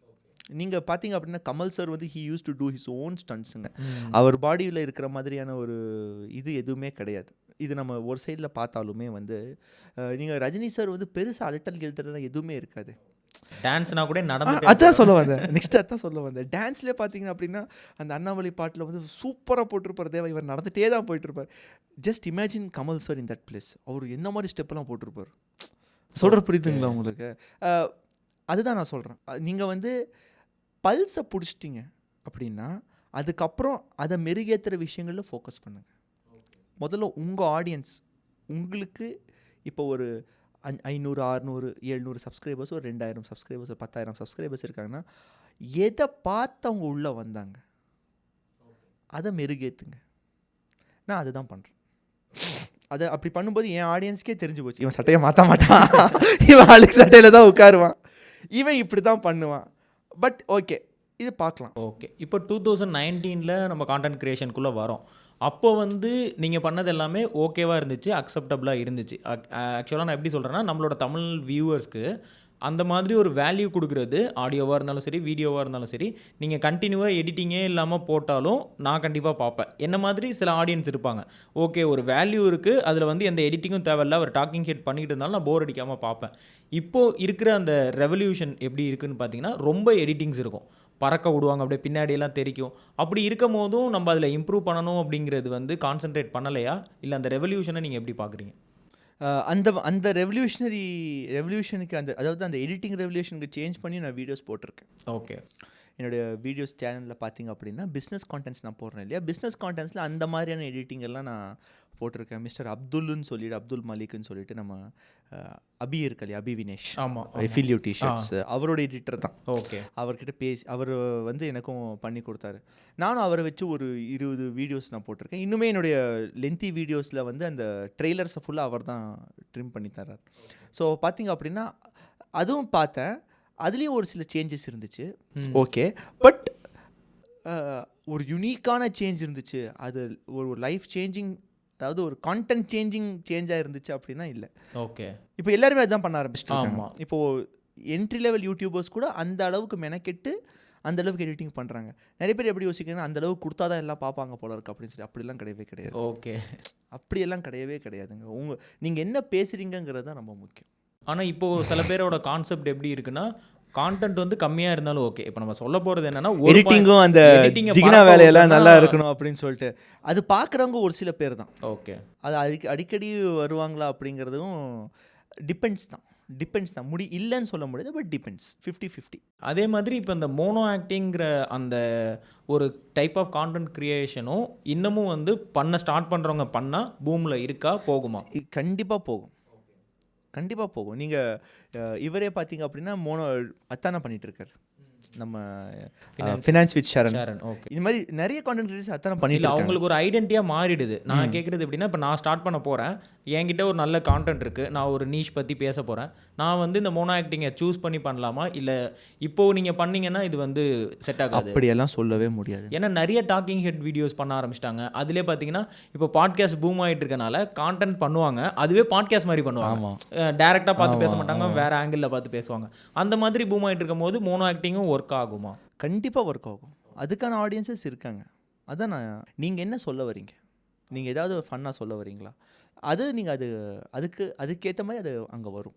Okay, இப்போது நீங்கள் கான்டென்ட் கிரியேஷன் இந்த இதில் போயிட்டு இருக்கும் போது உங்களுக்கு சில லீகல் இஷ்யூஸ் வந்திருக்கும். நீங்கள் அதை பற்றி ஒரு 2 வீடியோவுமே போட்டிருப்பீங்க. அந்த இஷ்யூஸ் வரத்துக்கான ரீசன் வந்து நீங்கள் வந்து தப்பாக பேசுகிறனாலையா, இல்லை தப்பாக பேசலை நான் ரொம்ப கரெக்டாக பேசுகிறேன் அப்படிங்கிறதுனாலையா? இல்லை, இருக்கிறது நான் பேசியிருக்கேன். ஓகே, நான் அந்த இடத்துல எந்த ஒரு விஷயத்தையும் மிகைப்படுத்தி நான் பேசலை. இப்போ அந்த லீகல் இஷ்யூ வரும்போது ஒரு ப்ரூஃப் இருக்கணும்ல, அது மாதிரி கேட்குறேன். இப்போ லீகல் இஷ்யூ எப்படி ஃபேஸ் பண்ணுறீங்க? இல்லை, நான் ஜென்ரலாக என்னுடைய கான்டென்ட்ஸில் நான் என்ன பண்ணுறேன் அப்படின்னா, அந்த கம்பெனிஸோட இன்க்ரீடியன்ஸை தான் நான் போடுறேன் வீடியோஸை. ஓகே, அந்த கம்பெனிஸோட இன்க்ரீடியன்ஸை தான் நான் எடுத்து போடுறேன். அப்போ அவங்க அந்த இடத்துல என்ன கிளைம் பண்ணுவாங்க அப்படின்னா, இன்க்ரீடியன்ஸ் பற்றி எதுவுமே பேச மாட்டாங்க, என்னோட லோகோவை நீ எப்படி யூஸ் பண்ண. ஓகே, அந்த டப்பாவில் இருக்கிற பிரிண்ட் செய்யப்பட்ட அந்த டப்பாவோட லோகோ, அந்த டப்பாவுக்கு பின்னாடி பிரிண்ட் செய்யப்பட்ட இன்க்ரீடியன்ஸு, அது எல்லாமே என்னோடதுன்னா அந்த கம்பெனியோடது. இதில் நீ எப்படி உரிமை கொண்டாடல, இது நீ யூஸ் பண்ணுறதுக்கு உனக்கு யார் ரைட்ஸ் கொடுத்தாங்கங்கிற மாதிரி தான் அவங்க வந்து லீகல் நோட்டீஸ் அனுப்புவாங்க. ஒரு சில பிராண்ட்ஸ் பார்த்திங்க அப்படின்னா, நான் ஒரு வீடியோ கூட போட்டிருந்தேன், அந்த நானும் பார்த்தேன், அந்த பாலிடிக்ஸில் மாட்டிக்கிட்டேன் அப்படிங்கும் போது ஒரு 2-3 எக்ஸாம்பிள் சொன்னீங்க. அதில் வந்து ஒருத்தர் யாருன்னு தெரில, ஒரு இது பண்ணியிருந்தாங்க. அவங்களுடைய ஃப்ரூட் ஜூஸ் அது சரியில்லைன்னு சொன்னோன்னே அதுக்கே அவங்க வந்து லீகல் நோட்டீஸ் அனுப்பிச்சாங்க. நீ அப்படி சொல்லலாம், நீ அப்படிலாம் சொல்லவே கூடாது, அது அப்படி தான் நாங்கள் பண்ணுவோம், அது வந்து எங்களோட இது, நீ எப்படி அப்படி சொல்லலாம், யூஸ் பண்ண வேணாம்னா யூஸ் பண்ணாமல் போ, சொல்லாத, மன்னிப்பு கேளு, வீடியோ ரிமூவ் பண்ணிட்டு மன்னிப்பு கேளு அப்படின்னானுங்க. ஸோ அந்த மாதிரி ஒரு இது இருக்குது. ஓகே, அவங்க வந்து பார்த்தீங்க அப்படின்னா, எங்களை பற்றி நீ பேசவே கூடாது, எங்களை பற்றி பேசுகிறதுக்கு உங்ககிட்ட என்ன லேப் ரெக்கார்ட்ஸ் இருக்குது, நீ எப்படி பேசலாம். அவங்க ப்ராடக்ட் அப்படிங்கிறது ஒரு சைடு எடுத்து வச்சிடலாம். ஓகே, நீ ப்ராடக்ட் நல்ல ப்ராடக்டாகவே வச்சிருக்கியா, உலகத்திலே வச்சு நீ தாண்டா best protein powder, best meal replacement, நீ அதே வச்சுக்கோ. பட் இதை கொண்டு போய் சேர்த்துற விதம் இருக்குது பாருங்கள், இவனுங்க அதை மார்க்கெட் பண்ணி அதை கொண்டு போய் சேர்த்துற விதம். எனக்கு நிறைய பேர் இன்பாக்ஸ் பண்ணாங்க. இன்ஃபேக்ட் என்னுடைய பெஸ்ட்டு ஃப்ரெண்டு ஒருத்தவங்க, அவங்க ஃபேமிலியே 2ஆக பிரிஞ்சிருச்சு இந்த ப்ராசஸ்னால. இவங்க வந்து அவங்க அம்மா வந்து வேணாங்கிறாங்க, இவங்க வந்து இது பண்ணுவேன் அப்படிங்கிறாங்க, மருமகள் பண்ணணும், இது எல்லாருமே இதான் நீங்கள் யூஸ் பண்ணணும் அப்படிங்கிறாங்க. 2 பேருமே பிரிஞ்சுட்டாங்க. ஓகே, தனியாக கூப்பிட்டு போயிட்டாங்க. இந்த மாதிரிலாம் இந்த ஒரு பிராண்டுனாலே நடந்திருக்கு. இதுக்கப்புறம் தான் நிறைய விஷயம் இன்பாக்ஸ் பண்ணுறாங்க. சார், எனக்கு வந்து ப்ரெக்னெண்ட்டாக இருந்தேன், எனக்கு வந்து இந்த பிராண்டை வாங்க டாக்டர் வந்து எந்த ஃபுட்டும் சாப்பிடாதீங்க, 3 வேளையும் இது மட்டுமே சாப்பிடுங்க அப்படின்னு சொன்னாங்க. எனக்கு நிறைய காம்ப்ளிகேஷன்ஸ் வந்துருச்சு. அதுக்கப்புறம் ஒருத்தர் மெசேஜ் அனுப்பிச்சிருந்தார், நான் இதை வந்து என்னை வந்து ஒரு 4 மாதமோ 5 மாதமோ யூஸ் பண்ண சொன்னாங்க, நான் இதை சாப்பிட்டேன், எனக்கு வந்து பைல்ஸ் ப்ராப்ளம்ஸ் வர ஆரம்பிச்சிருச்சு, எங்களுடைய பாடி டைப் என்னங்கிறது செக் பண்ணாமல் டைரெக்டாக கொடுக்குறாங்க. அப்புறம் டாக்டர்ஸ் கிட்ட இதை பற்றி பேசும்போது, அதாவது இது மீல் ரீப்ளேஸ்மெண்ட். ஓகே, நீங்கள் ஒரு டைம் சாப்பிடாமல் வரீங்க, சாப்பிட முடியலன்னா இதை நீங்கள் கலக்கி குடிச்சிக்கலாம் ஒரு டைம். 3 டைமும் இதே சாப்பிட்டு வெயிட் லாஸ் பண்ணு அப்படின்னா அது உடம்புல அதுக்கேற்ற உடல் உபாதைகள் அதை ஏற்படுத்தும். கரெக்ட். உடற்பயிற்சியே தெரியாது, weight loss no ask me how அப்படின்னா, அப்போது அதில் வந்து அதுலேயே நிறைய ஜக வேலையெல்லாம் பண்ணுறானுங்க. நீங்கள் வெளியே போய் பார்க்குற வெயிங் ஸ்கேலில் வந்து ஒரு வெயிட் காட்டும், இவனுங்க வச்சிருக்கிற வெயிங் ஸ்கேலில் ஒரு வெயிட் காட்டும். Okay, at the end of the day it's pure money, MLM. அது மூலியமாக தான் இவனுக்கு விற்கிறானுங்க. இவன் கிறிஸ்டின் ரொனால்டோ உள்ளே கூப்பிட்டு வந்தாங்கன்னா, அமிதாப் பச்சனை உள்ளே கூப்பிட்டு வந்தானே, இவனுங்க பண்ணுறது ஃப்ராடு வேலை தான். அதில் எந்த ஒரு சந்தேகமும் கிடையாது. அப்படி பார்க்கும்போது உன் ப்ராடக்ட் நல்ல ப்ராடக்ட் அப்படின்னு நீ வச்சுக்கோ, அப்படியே நம்ம அசியூமே பண்ணிக்கலாம் நல்ல ப்ராடக்ட்னு. பட் நீ இதை கொண்டு போய் சேர்த்துற விதம் இருக்குல்ல, நான் தான் பெஸ்ட்டு, மற்றவன்லாம் வந்து உட்காரு அப்படின்னு சொல்லி, அது ஏற்றுக்க முடியாது, அது செட்டும் ஆகாது அப்படிங்கிறத நான் சொன்னேன். நானும் சொன்னேன், இன்னொரு டாக்டரும் சொன்னார். ம் 2 பேர்லேயும் சைமல்டேனியஸாக கேஸ் போட்டாங்க. அடுத்த நாளே கேஸ் போட்டாங்க. இப்போ இது போட்டிங்கன்னா உங்களுக்கும் கேஸ் போடுவாங்க. இந்த லீகல் இஷ்யூவை நீங்கள் எப்படி, நான் லோகோ போட போகிறதில்ல, பேசுகிறத வச்சே கண்டுபிடிச்சோம். இந்த லீகல் இஷ்யூவை நீங்கள் ஃபேஸ் பண்ணுறதுக்கு ஒரு லீகல் லாயர் வச்சுருக்கீங்களா, இல்லை நீங்களே ஃபேஸ் பண்ணுறீங்களா? நான் ஃபேஸ் பண்ணல. ஆக்சுவலி என்னென்னா, அவங்க இப்போது அந்த பிராண்டே, அந்த ஃபுட் பிராண்டே, எம்ஆர்பி பிராண்டே, அவங்க பார்த்திங்க அப்படின்னா அவங்க வந்து லீகல் நோட்டீஸ் அனுப்பிச்சாங்க. இங்கேருந்து லீகலாக லாயர் மூலியமாக நாம் ஒரு விஷயத்தை டிராஃப்ட் பண்ணி அனுப்புகிறோம் ஒரு 3 பேஜுக்கு. ஓகே, இதெல்லாம் தான் ரீசன், இதுக்காக தான் நான் வீடியோ போடுறேன், இதுக்கு எனக்கு ரைட்ஸ் இருக்குது சொல்கிறதுக்கு, ஆஸ் அ பப்ளிக்காக, ஆஸ் அ கன்சியூமராக இது எனக்கு ரைட்ஸ் இருக்குது, நம்ம இங்கேருந்து லீவ் போட்டதுன்னு அங்கேருந்து ரிப்ளையே வரல. ஓகே, நீங்கள் வீடியோவும் ரிமூவ் பண்ணல? வீடியோ ரிமூவ் பண்ணியாச்சு. அது வந்து எதனால ஃப்யூச்சரில் இது மாதிரி? ஆமாம், ரிஸ்க் வரும். அவங்க வந்து அந்த இடத்துல லோகோவை மென்ஷன் பண்ணிட்டாங்க. எங்கள் லோகோவை நீங்கள் யூஸ் பண்ணக்கூடாது, நீ பேசுனது ஓகே அப்படிங்கிற மாதிரி அந்த ஒரு கான்செப்டில் ரிமூவ் பண்ணி ஆகணும் அப்படின்னு சொன்னாங்க. பட் லோகோவுக்காக தான் ரிப்ளை வந்துச்சே தவிர்த்து, பட்டு இதை பற்றி நீ பேசுனது தப்பு அப்படிங்கிற பற்றி அவங்க எந்த இடத்துலையும் ரிப்ளை பண்ணல. ஸோ அதுக்கப்புறம் என்னுடைய வீடியோஸில் பார்த்தீங்கன்னா, சரி இவன் பிரச்சனை பண்ணுவான்னு தெரிஞ்சிருச்சுன்னா லோகோ யூஸ் பண்ணுறது கிடையாது, டைப் பண்ணிடுறது.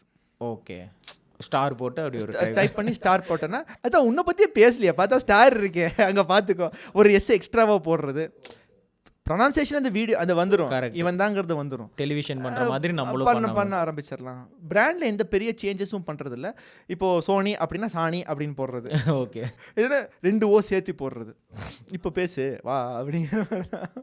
ஓகே, இப்போது நார்மலாக வந்து இந்த லீகல் இஷ்யூஸ்லாம் வரதுனால ஸ்டாப் பண்ணலாம் அப்படின்னு உங்களுக்கு ஹெசிடேட் என்னைக்காவது ஒரு தாட் இருந்திருக்கா? இல்லை, எனக்கு தெரிஞ்சு அதுதான் எனக்கு ஒரு டிரைவிங் ஃபோர்ஸே. Life should be adventurous. நீங்கள் வந்து அதாவது ரிஸ்கே இல்லாமல், அதாவது இது எல்லாமே வந்து ஒரு அட்வென்ச்சருங்க. இது எப்படி ஹேண்டில் பண்ணுறது, அவன் லீகல் நோட்டீஸ் அனுப்புகிறதே வந்து நமக்கு ஒரு பக்குன்னு இருக்கும். ஆமாம், அடுத்து என்ன பண்ணணும் அப்படின்னு பண்ணும்போது அந்த ஜேர்னி ஒரு பியூட்டிஃபுல்லான ஒரு ஜேர்னியாக இருக்கும். அதை லேர்ன் பண்ணுறது, அதை எடுத்துகிட்டு போகிறது, அது மூலியமாக நமக்கு வந்து நிறைய படிப்பினைகள் கிடைக்கிது. ஸோ எந்த ஒரு இடத்துலையும் சரிப்பா இவனுக்கு போடுறானுங்க நம்ம ஸ்டாப் பண்ணிடலாம், இவனுக்கு திட்டுறானுங்க நம்ம ஸ்டாப் பண்ணலாம், இவன் இப்படி பண்ணுறானுங்க ஸ்டாப் பண்ணலாம், அதெல்லாம் வந்துச்சுன்னா நம்மளால் வீடியோஸ் கன்சிஸ்டண்ட்டாக போட முடியாது. இப்போ நீங்கள் நம்பர் ஆஃப் லீகல் இஷ்யூ அந்த பார்த்தனால இப்போ உங்களுக்கு இந்த அளவுக்கு தோணுது. பட் வந்து எப்படி ஒரு நார்மல் ஒரு ஃபேமிலி மேனாக இப்போ நீங்கள் இருக்கீங்கன்னு வச்சுக்கோங்க, இதனால உங்களுக்கு வந்து உங்களோட சர்க்கிளுக்கும் ஒரு பாதிப்பு இருக்கும். இப்போ வீட்டுக்கு வந்து அந்த பொலிட்டிக்கல் இஷ்யூ வீடியோ பண்ணும்போது கூட வீட்டில் வந்து போலீஸ் வந்து கேட்டாங்க, கூப்பிட்டாங்க, அவங்க கூட ஒரு செல்ஃபி எடுத்து அது ஒரு போஸ்ட்டாக போடுறது ஒரு மெச்சூரிட்டி லெவலாக இருந்தாலும் சரி நம்மளால இவங்க பாதிக்கக்கூடாதே, நம்ம கொஞ்சம் கம்மி பண்ணலாம் அப்படிங்கிற மாதிரியான. இல்லைங்க, எனக்கு மிகப்பெரிய ஸ்ட்ரென்த்து என்னோடய ஃபேமிலி தான். நான் வேணான்னு சொன்னாலும் நீ போடு அப்படி. ஆக்சுவலி செருப்பால் அடிக்கிறதே வந்து எங்கள் அம்மாவோட செருப்பில் தான் நான் அடிச்சுட்டு இருக்கேன். ஓகே, அதுவுமே நான் கேட்கணும்னு நினச்சேன், எங்கள் செருப்பு புதுசாக வாங்கி வச்சுப்பீங்களா? இல்லை, அந்த செருப்பே வந்து எங்கள் அம்மாவோட செருப்பு தான். ஒரு சில டிவிஸ்லாம் ஒரு சில நியூஸ்லாம் பார்த்துட்டு இருக்கும்போது எங்கள் அம்மா வந்து பார்த்துட்டு, இவனெல்லாம் செருப்பால் அடிக்கணும்டா அப்படிம்பாங்க. சரி கொடுங்க அப்படின்னு சொல்லிட்டு அதான் அடிக்கிறது. ஸோ எனக்கு வந்து ஃபேமிலி சப்போர்ட் பயங்கரமான சப்போர்ட். மிஸ் பண்ணுறேன் அப்படின்னு எங்கள் அப்பாவை மட்டும்தான் மிஸ் பண்ணுறேன். ஒருவேளை எங்கள் அப்பா இருந்திருந்தால் இன்னுமே பயங்கர சப்போர்ட்டாக இருந்திருக்கும். ஏன்னா அவர் என்னை விட ஒரு 10 மடங்கு பயங்கரமான ஒரு பர்சன் அவர். ஸோ எனக்கு அந்த விதத்துலலாம் எந்த ஒரு பயமோ எந்த ஒரு பாதிப்போ எனக்கு கிடையாது. ஓகே, நானுமே ஒரு வீடியோவில் பார்த்தேன், நான் வந்து இப்போ நேர்மையாக இருக்கேன், ஓரளவுக்கு வந்து இருக்கேன் அப்படின்னா அதுக்கு அப்பா தான் ரீசன். ஏன்னா அவங்க பண்ண ஒரு இன்சிடெண்ட், ஒரு கார் இன்சிடெண்ட்டை மென்ஷன் பண்ணி சொல்லியிருந்திருப்பீங்க, அது ஒரு மோட்டிவேட். அப்பா வந்து பயங்கரமான மோட்டிவேஷன்.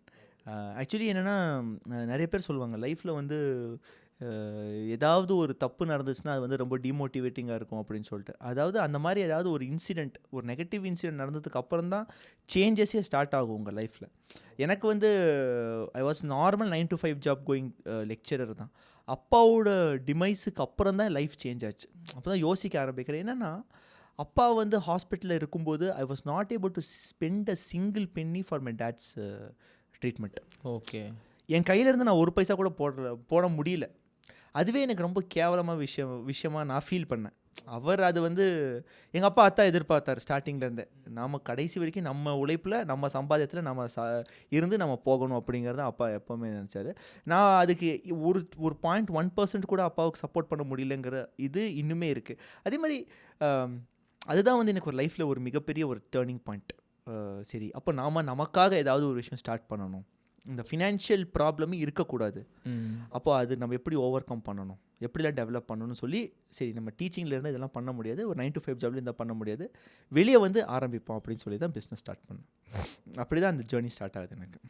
இப்போ இந்த பிராண்ட்ஸ் பற்றி பேசுகிறது தான் உங்களோட ஒரு ஐடென்டிட்டியாகவே மாறிடுச்சு. நம்ம வந்து மார்க்கெட்டிங், சேல்ஸ் இந்த மாதிரி வந்து பிஸ்னஸ் ஓரியன்டாக பண்ணாலும் பிராண்ட்ஸ் பற்றி பேசுகிறோம். நீங்கள் மென்ஷன் பண்ணும்போதே பிராண்ட்ஸ் வந்து நல்லா தான் இருக்காங்க, பட் அவங்க மார்க்கெட்டிங் பண்ணுற விதம் தான் தப்பாக இருக்குது. அப்படிங்கும்போது நீங்கள் எப்படி எதிர்பார்க்குறீங்க? அவங்க வந்து நான் நல்ல ப்ராடக்ட் தான் கொடுக்குறேன், பட் நீ டெய்லி கன்சியூம் பண்ணாத, ஒரு வேளை மட்டும் எடுத்துக்கோ அப்படின்னா அவங்களுக்கும் சேல்ஸ் இருக்காதுல்ல, அதை எப்படி வந்து நீங்கள் மார்க்கெட்டிங் பண்ணலாங்கிறீங்க? சரி, நம்ம வீடியோஸ் எந்த விதத்துலேயும் அவங்களுடைய பிஸ்னஸை எந்த விதத்துலேயும் இம்பேக்டே பண்ணாது. நம்ம நினச்சிட்ருக்குறோம் இதோ ஒரு ஷார்ட்ஸ் போட்டால் அது மில்லியன்ஸ் ஆஃப் வியூஸ் போக ஆரம்பிச்சிருச்சு, அது உலகம் ஃபுல்லாக திருந்திடும், மக்கள் எல்லாம் மாறிடுவாங்க. நாட் ஈவன் ஒரு 100-150 பேர் கூட வந்து இந்த பிராண்ட்லேருந்து அந்த பிராண்டு மாற மாட்டாங்க. ஓகே. அப்படியே மாறினாலுமே வந்து அவங்க ஃபேமிலி சைடில் வந்து ப்ரெஷர் இருக்கும். அவங்களாம் அப்படி தான் சொல்லிட்டு இருப்பாங்க, தூக்கி போடு அப்படிங்கிற மாதிரி தான் இருக்கும். அது ஒரு பெரிய சேஞ்சு எதுவுமே ஏற்படுத்தாது. ஒரு அவேர்னஸ் இப்படி ஒன்று இருக்குது, பஸ்ஸுக்கு பின்னாடி புகைப்பிடிக்காதீர்கள், இது உடம்புக்கு கேடு அப்படிங்கிற மாதிரி போட்டு எப்படி போயிட்டுருக்கோ அப்படி தான் என்னோடய வீடியோஸ் நான் பார்க்குறேன். இதனால் வந்து சொசைட்டியில் ஒரு பெரிய சேஞ்சு, கார்ப்பரேட்டுக்கு ஒரு பெரிய அதெல்லாம் எதுவுமே நம்ம வீடியோஸ் எல்லாம் பார்த்தீங்கன்னா ஷார்ட்ஸ் தான். அதுவே வந்து அவனுக்கு ஒரு துரும்பு அவன் கண்டுக்கவே இல்லையே. நம்ம ஒன்றும் ரொனால்டோ கிடையாது தூக்கி வச்சோன்னா சேல்ஸ் குறையிறதுக்கு. அப்படிலாம் எந்த விதத்துலையும் அது வந்து குறையாது. ஓகே. அப்படி இருக்கும் போது அந்த பிராண்ட் வந்து எப்படி இம்ப்ரூவ் பண்ணலாங்கிறீங்க? இப்போ பிராண்ட் வந்து கொடுக்குற ப்ராடக்ட் நல்லா தான் இருக்கும். நீங்கள் சொல்கிற மாதிரி 3 வேளைக்கு அந்த மீல்ஸ் எடுத்துக்க வேணாம், ஒரு வேளைக்கு உங்களால் முடியாத பட்சத்துக்கு அதை எடுத்துக்கலாம், சப்ளிமெண்ட்டாக எடுத்துக்கலாம். நம்ம அந்த மாதிரி ஒரு வேளைக்கு மட்டுமே எடுக்கணும், எடுத்தால் போதுங்கிற மாதிரி அவன் பண்ணான்னா அவனுடைய சேல்ஸ் ட்ராப் ஆகும்ல. ஸோ இதை இம்ப்ரூவ் பண்ணும்போது அப்போ எப்படி இம்ப்ரூவ் பண்ணுவான் அதையா? ரெண்டாவது ரொனால்டோங்கிற மாதிரி ஒரு பெரிய ஒரு ஆளை எடுத்து வச்சுருக்கான்னா அதுக்கேற்ற அந்த காசை அவன் யார்கிட்டேருந்து எடுப்பாங்கிறீங்க? அவனுக்கு ஒரு பெரிய அமௌண்ட் கொடுத்துருக்கான். ஓகே. ஒரு நம்ம கிட்ட இருந்தால் கோடிகள் கொடுத்துருக்கான். அந்த கோடிகளை யார்கிட்ட இருந்து எடுப்பாங்கிறீங்க? நம்ம கிட்ட பண்ணுற சேல்ஸ்லேருந்து தான். ஸோ அப்போ அந்த சேல்ஸை எப்படி அக்ரெசிவாக கொண்டு போகணும்? அது நான் வந்து மார்க்கெட்டிங்லாம் பண்ணுறதுக்கு டைம் இல்லை, இது முடியாது, அது ரொம்ப ஓவராக இருக்குது. அப்போ நான் வேறு விதத்தில் எடுத்துகிட்டு போகிறேன். ரொனால்டோவை வச்சு மக்கள் மூலியமாகவே விற்க ஆரம்பிக்கலாமே. Normal people can become a normal sales person. அப்போ அதுக்கு வேறு வழி என்ன? எம்எல்எம்ல எப்படி காசு உனக்கு நிறையா வரும், நீ காசு போடு, நீ இன்னொரு 2 பேரை சேர்த்து மொட்டையடி அப்படிங்கிற ஒரு கான்செப்ட் தான். ஸோ இப்படி போகும்போது அவனுடைய சேல்ஸ் இம்ப்ரூவ் ஆகும். ரெண்டாவது யூஸிங் ஃப்ரீக்வன்சின்னு ஒன்று இருக்குது இல்லையா, ட்ரிங்கிங் ஃப்ரீக்வன்சின்னு ஒன்று இருக்குது. அதிகப்படியாக நம்ம குடிக்கும்போது அதிகமாக சாப்பிட்னா நிறைய டப்பாவை கொண்டு வந்து சேர்த்துட்டு தானே இருப்பான் அவன். கரெக்ட். ஸோ அந்த ப்ராசஸ் தான் இங்கே. இப்போது நீங்கள் சேல்ஸ் பற்றி ஓரளவுக்கு ஒரு நல்ல லேர்னிங், ஒரு மெச்சூரிட்டி இருக்குது. இதில் ஒரு 3 டெக்னிக்ஸ், இப்போ நான் வந்து ஒரு பிஸ்னஸ் பண்ண போகிறேன் அப்படின்னா எனக்கு வந்து ஒரு 3 டெக்னிக்ஸ் சஜஸ்ட் பண்ணுங்கள், நான் வந்து நல்ல சேல்ஸ் பண்ணுறதுக்கு. ஃபஸ்ட்டு திங், சேல்ஸை பொறுத்த வரைக்கும் நீங்கள் உங்கள் கஸ்டமரை லிசன் பண்ணணும். Okay. You should have the listening skills.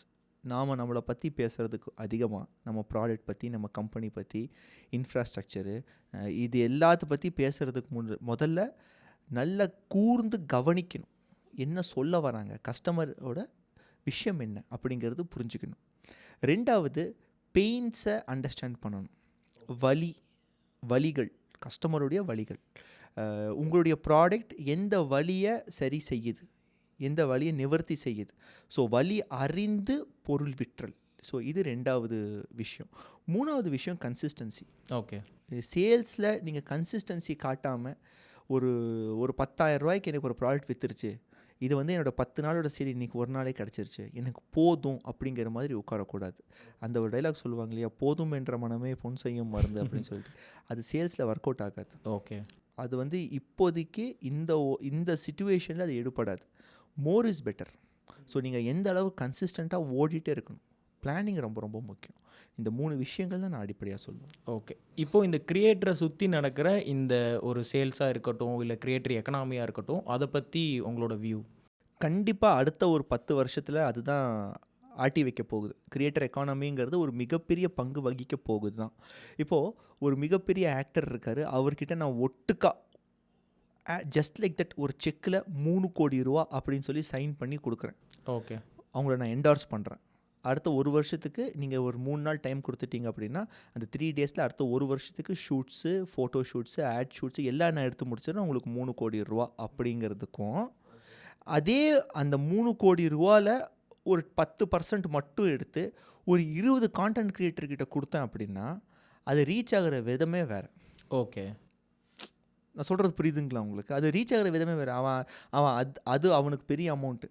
அதுக்கு அவன் ஒரு கான்டென்ட் பண்ணுறானே வச்சுக்கோங்களேன். அது ரீச் ஆகிற உதாரணத்துக்கு சொல்லணுன்னா கேம்பிளிங் ஆப்ஸ். ஓகே.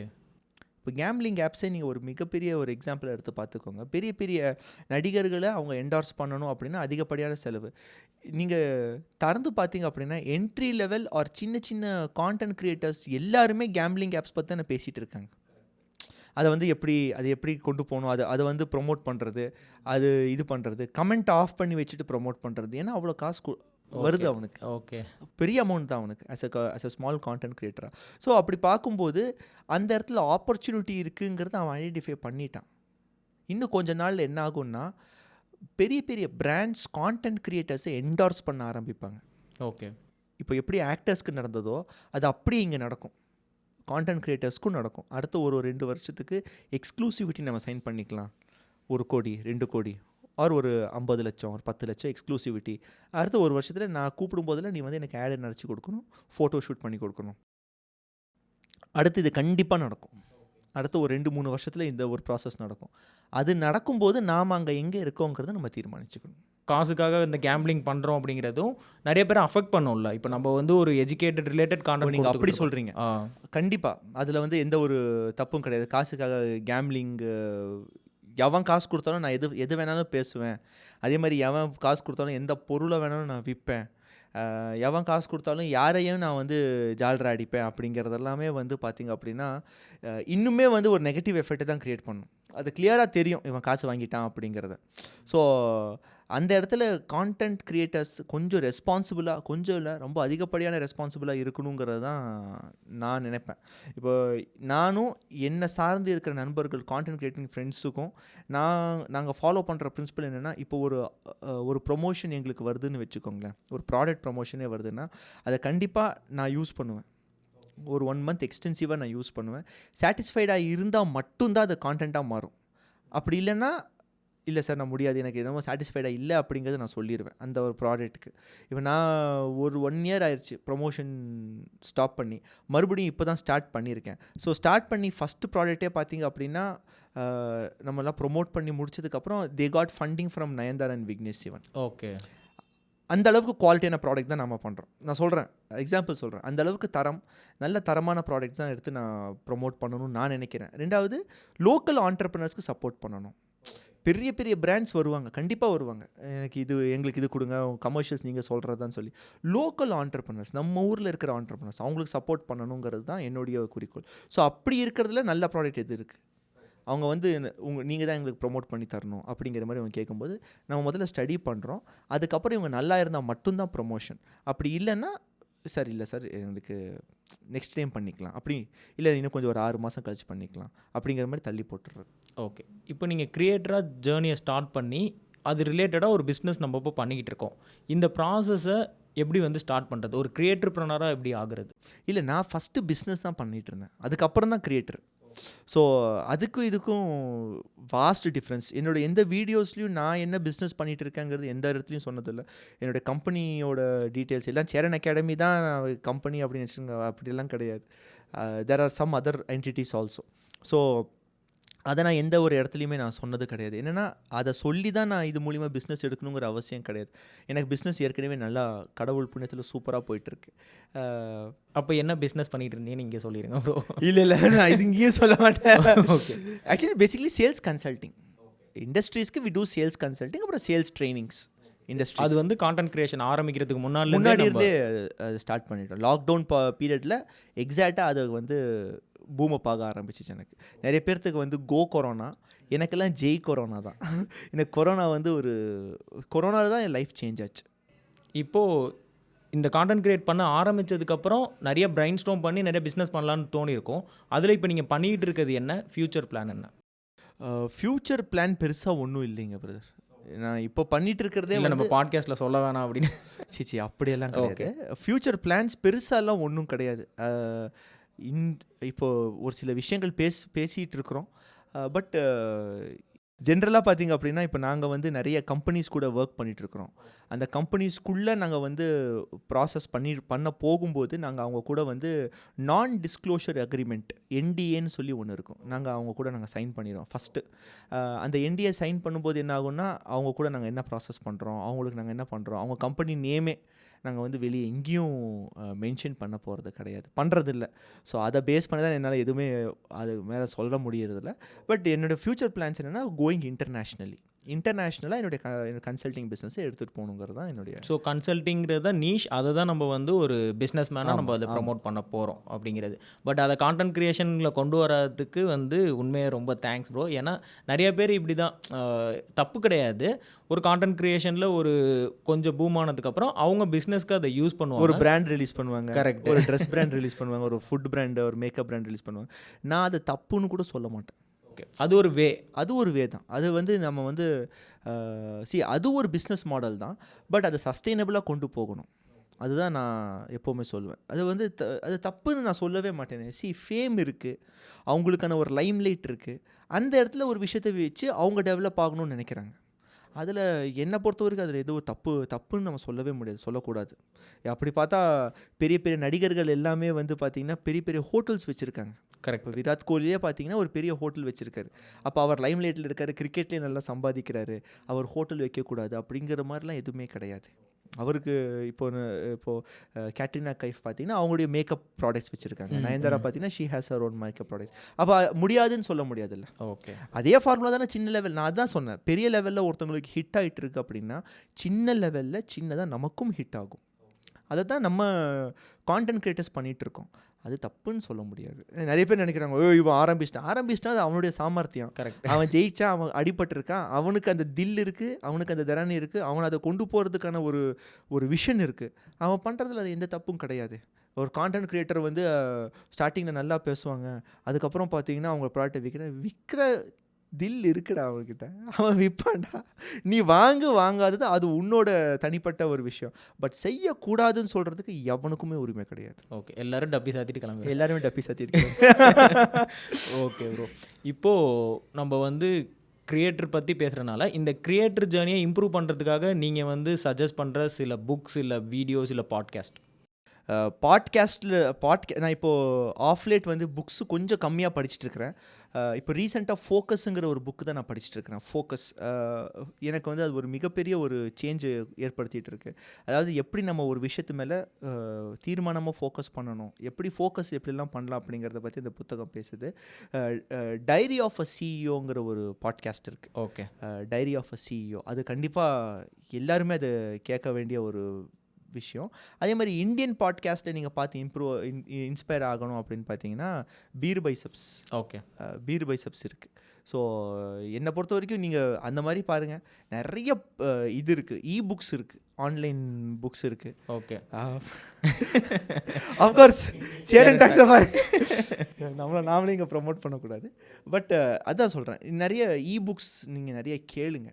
அதாவது தமிழ்லேயே நிறைய புக்ஸ் வர ஆரம்பிச்சிருச்சு.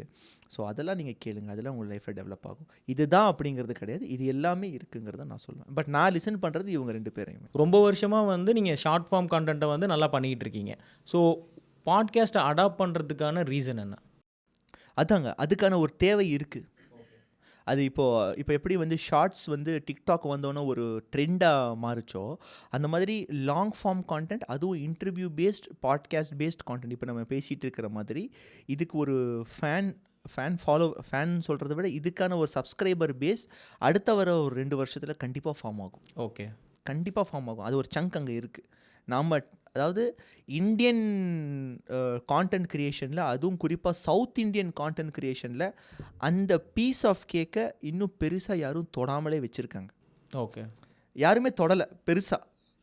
நிறைய பேர் பண்ணிகிட்ருக்காங்க, மெட்டாமங்கீஸ் அவங்கெல்லாம் வந்து வேறு லெவலில் சூப்பராக பண்ணிட்டு ஸ்டூடியோலாம் வச்சு வேறு லெவலில் பண்ணுறாங்க. அது செம்மையாக இருக்கும் அவங்களோட வீடியோஸ் எல்லாம். ஸோ அந்த மாதிரி நிறைய பேர் பண்ணிகிட்டு இருக்காங்க. பட் அது இன்னுமே வந்து பெருசாக யாருமே அந்த சங்கை யாருமே பெருசாக எடுக்கலை. ஸோ அங்கே நான் ஒரு ஆப்பர்ச்சுனிட்டி பார்த்தேன். என்னோடய நண்பர்கள் நிறைய பேர் பண்ணிகிட்ருக்காங்க. எபிக் லைஃப், இப்போ நெக்ஸ்ட்டு நம்ம இஎம்ஐ பிரசாந்த் அவரும் ஸ்டார்ட் பண்ண போகிறாரு. ஸோ நிறைய பேர் அதுக்குள்ளே வந்துட்டுருக்காங்க. ஸோ இன்னும் கொஞ்ச நாள் அதுவும் ட்ரெண்ட் ஆகும். அது ட்ரெண்ட் ஆச்சுன்னா இட்ஸ் அ ஹெல்த்தி ட்ரெண்டுன்னு தான் நான் சொல்லுவேன். அது ஒரு நல்ல விஷயம். ஏன்னா லென்த்தாக போகும்போது நிறைய நாலேஜ் கேதர் பண்ணலாம். ஷார்ட்ஸில் நீங்கள் எந்த அளவுக்கு நாலேஜ் சொல்ல முடியும்? டக்குன்னு முடிச்சுட்டு போயிடும். அதுக்கு பற்றி நம்ம தனியாக தான் எடுத்து படிக்கிற மாதிரி இருக்கும்.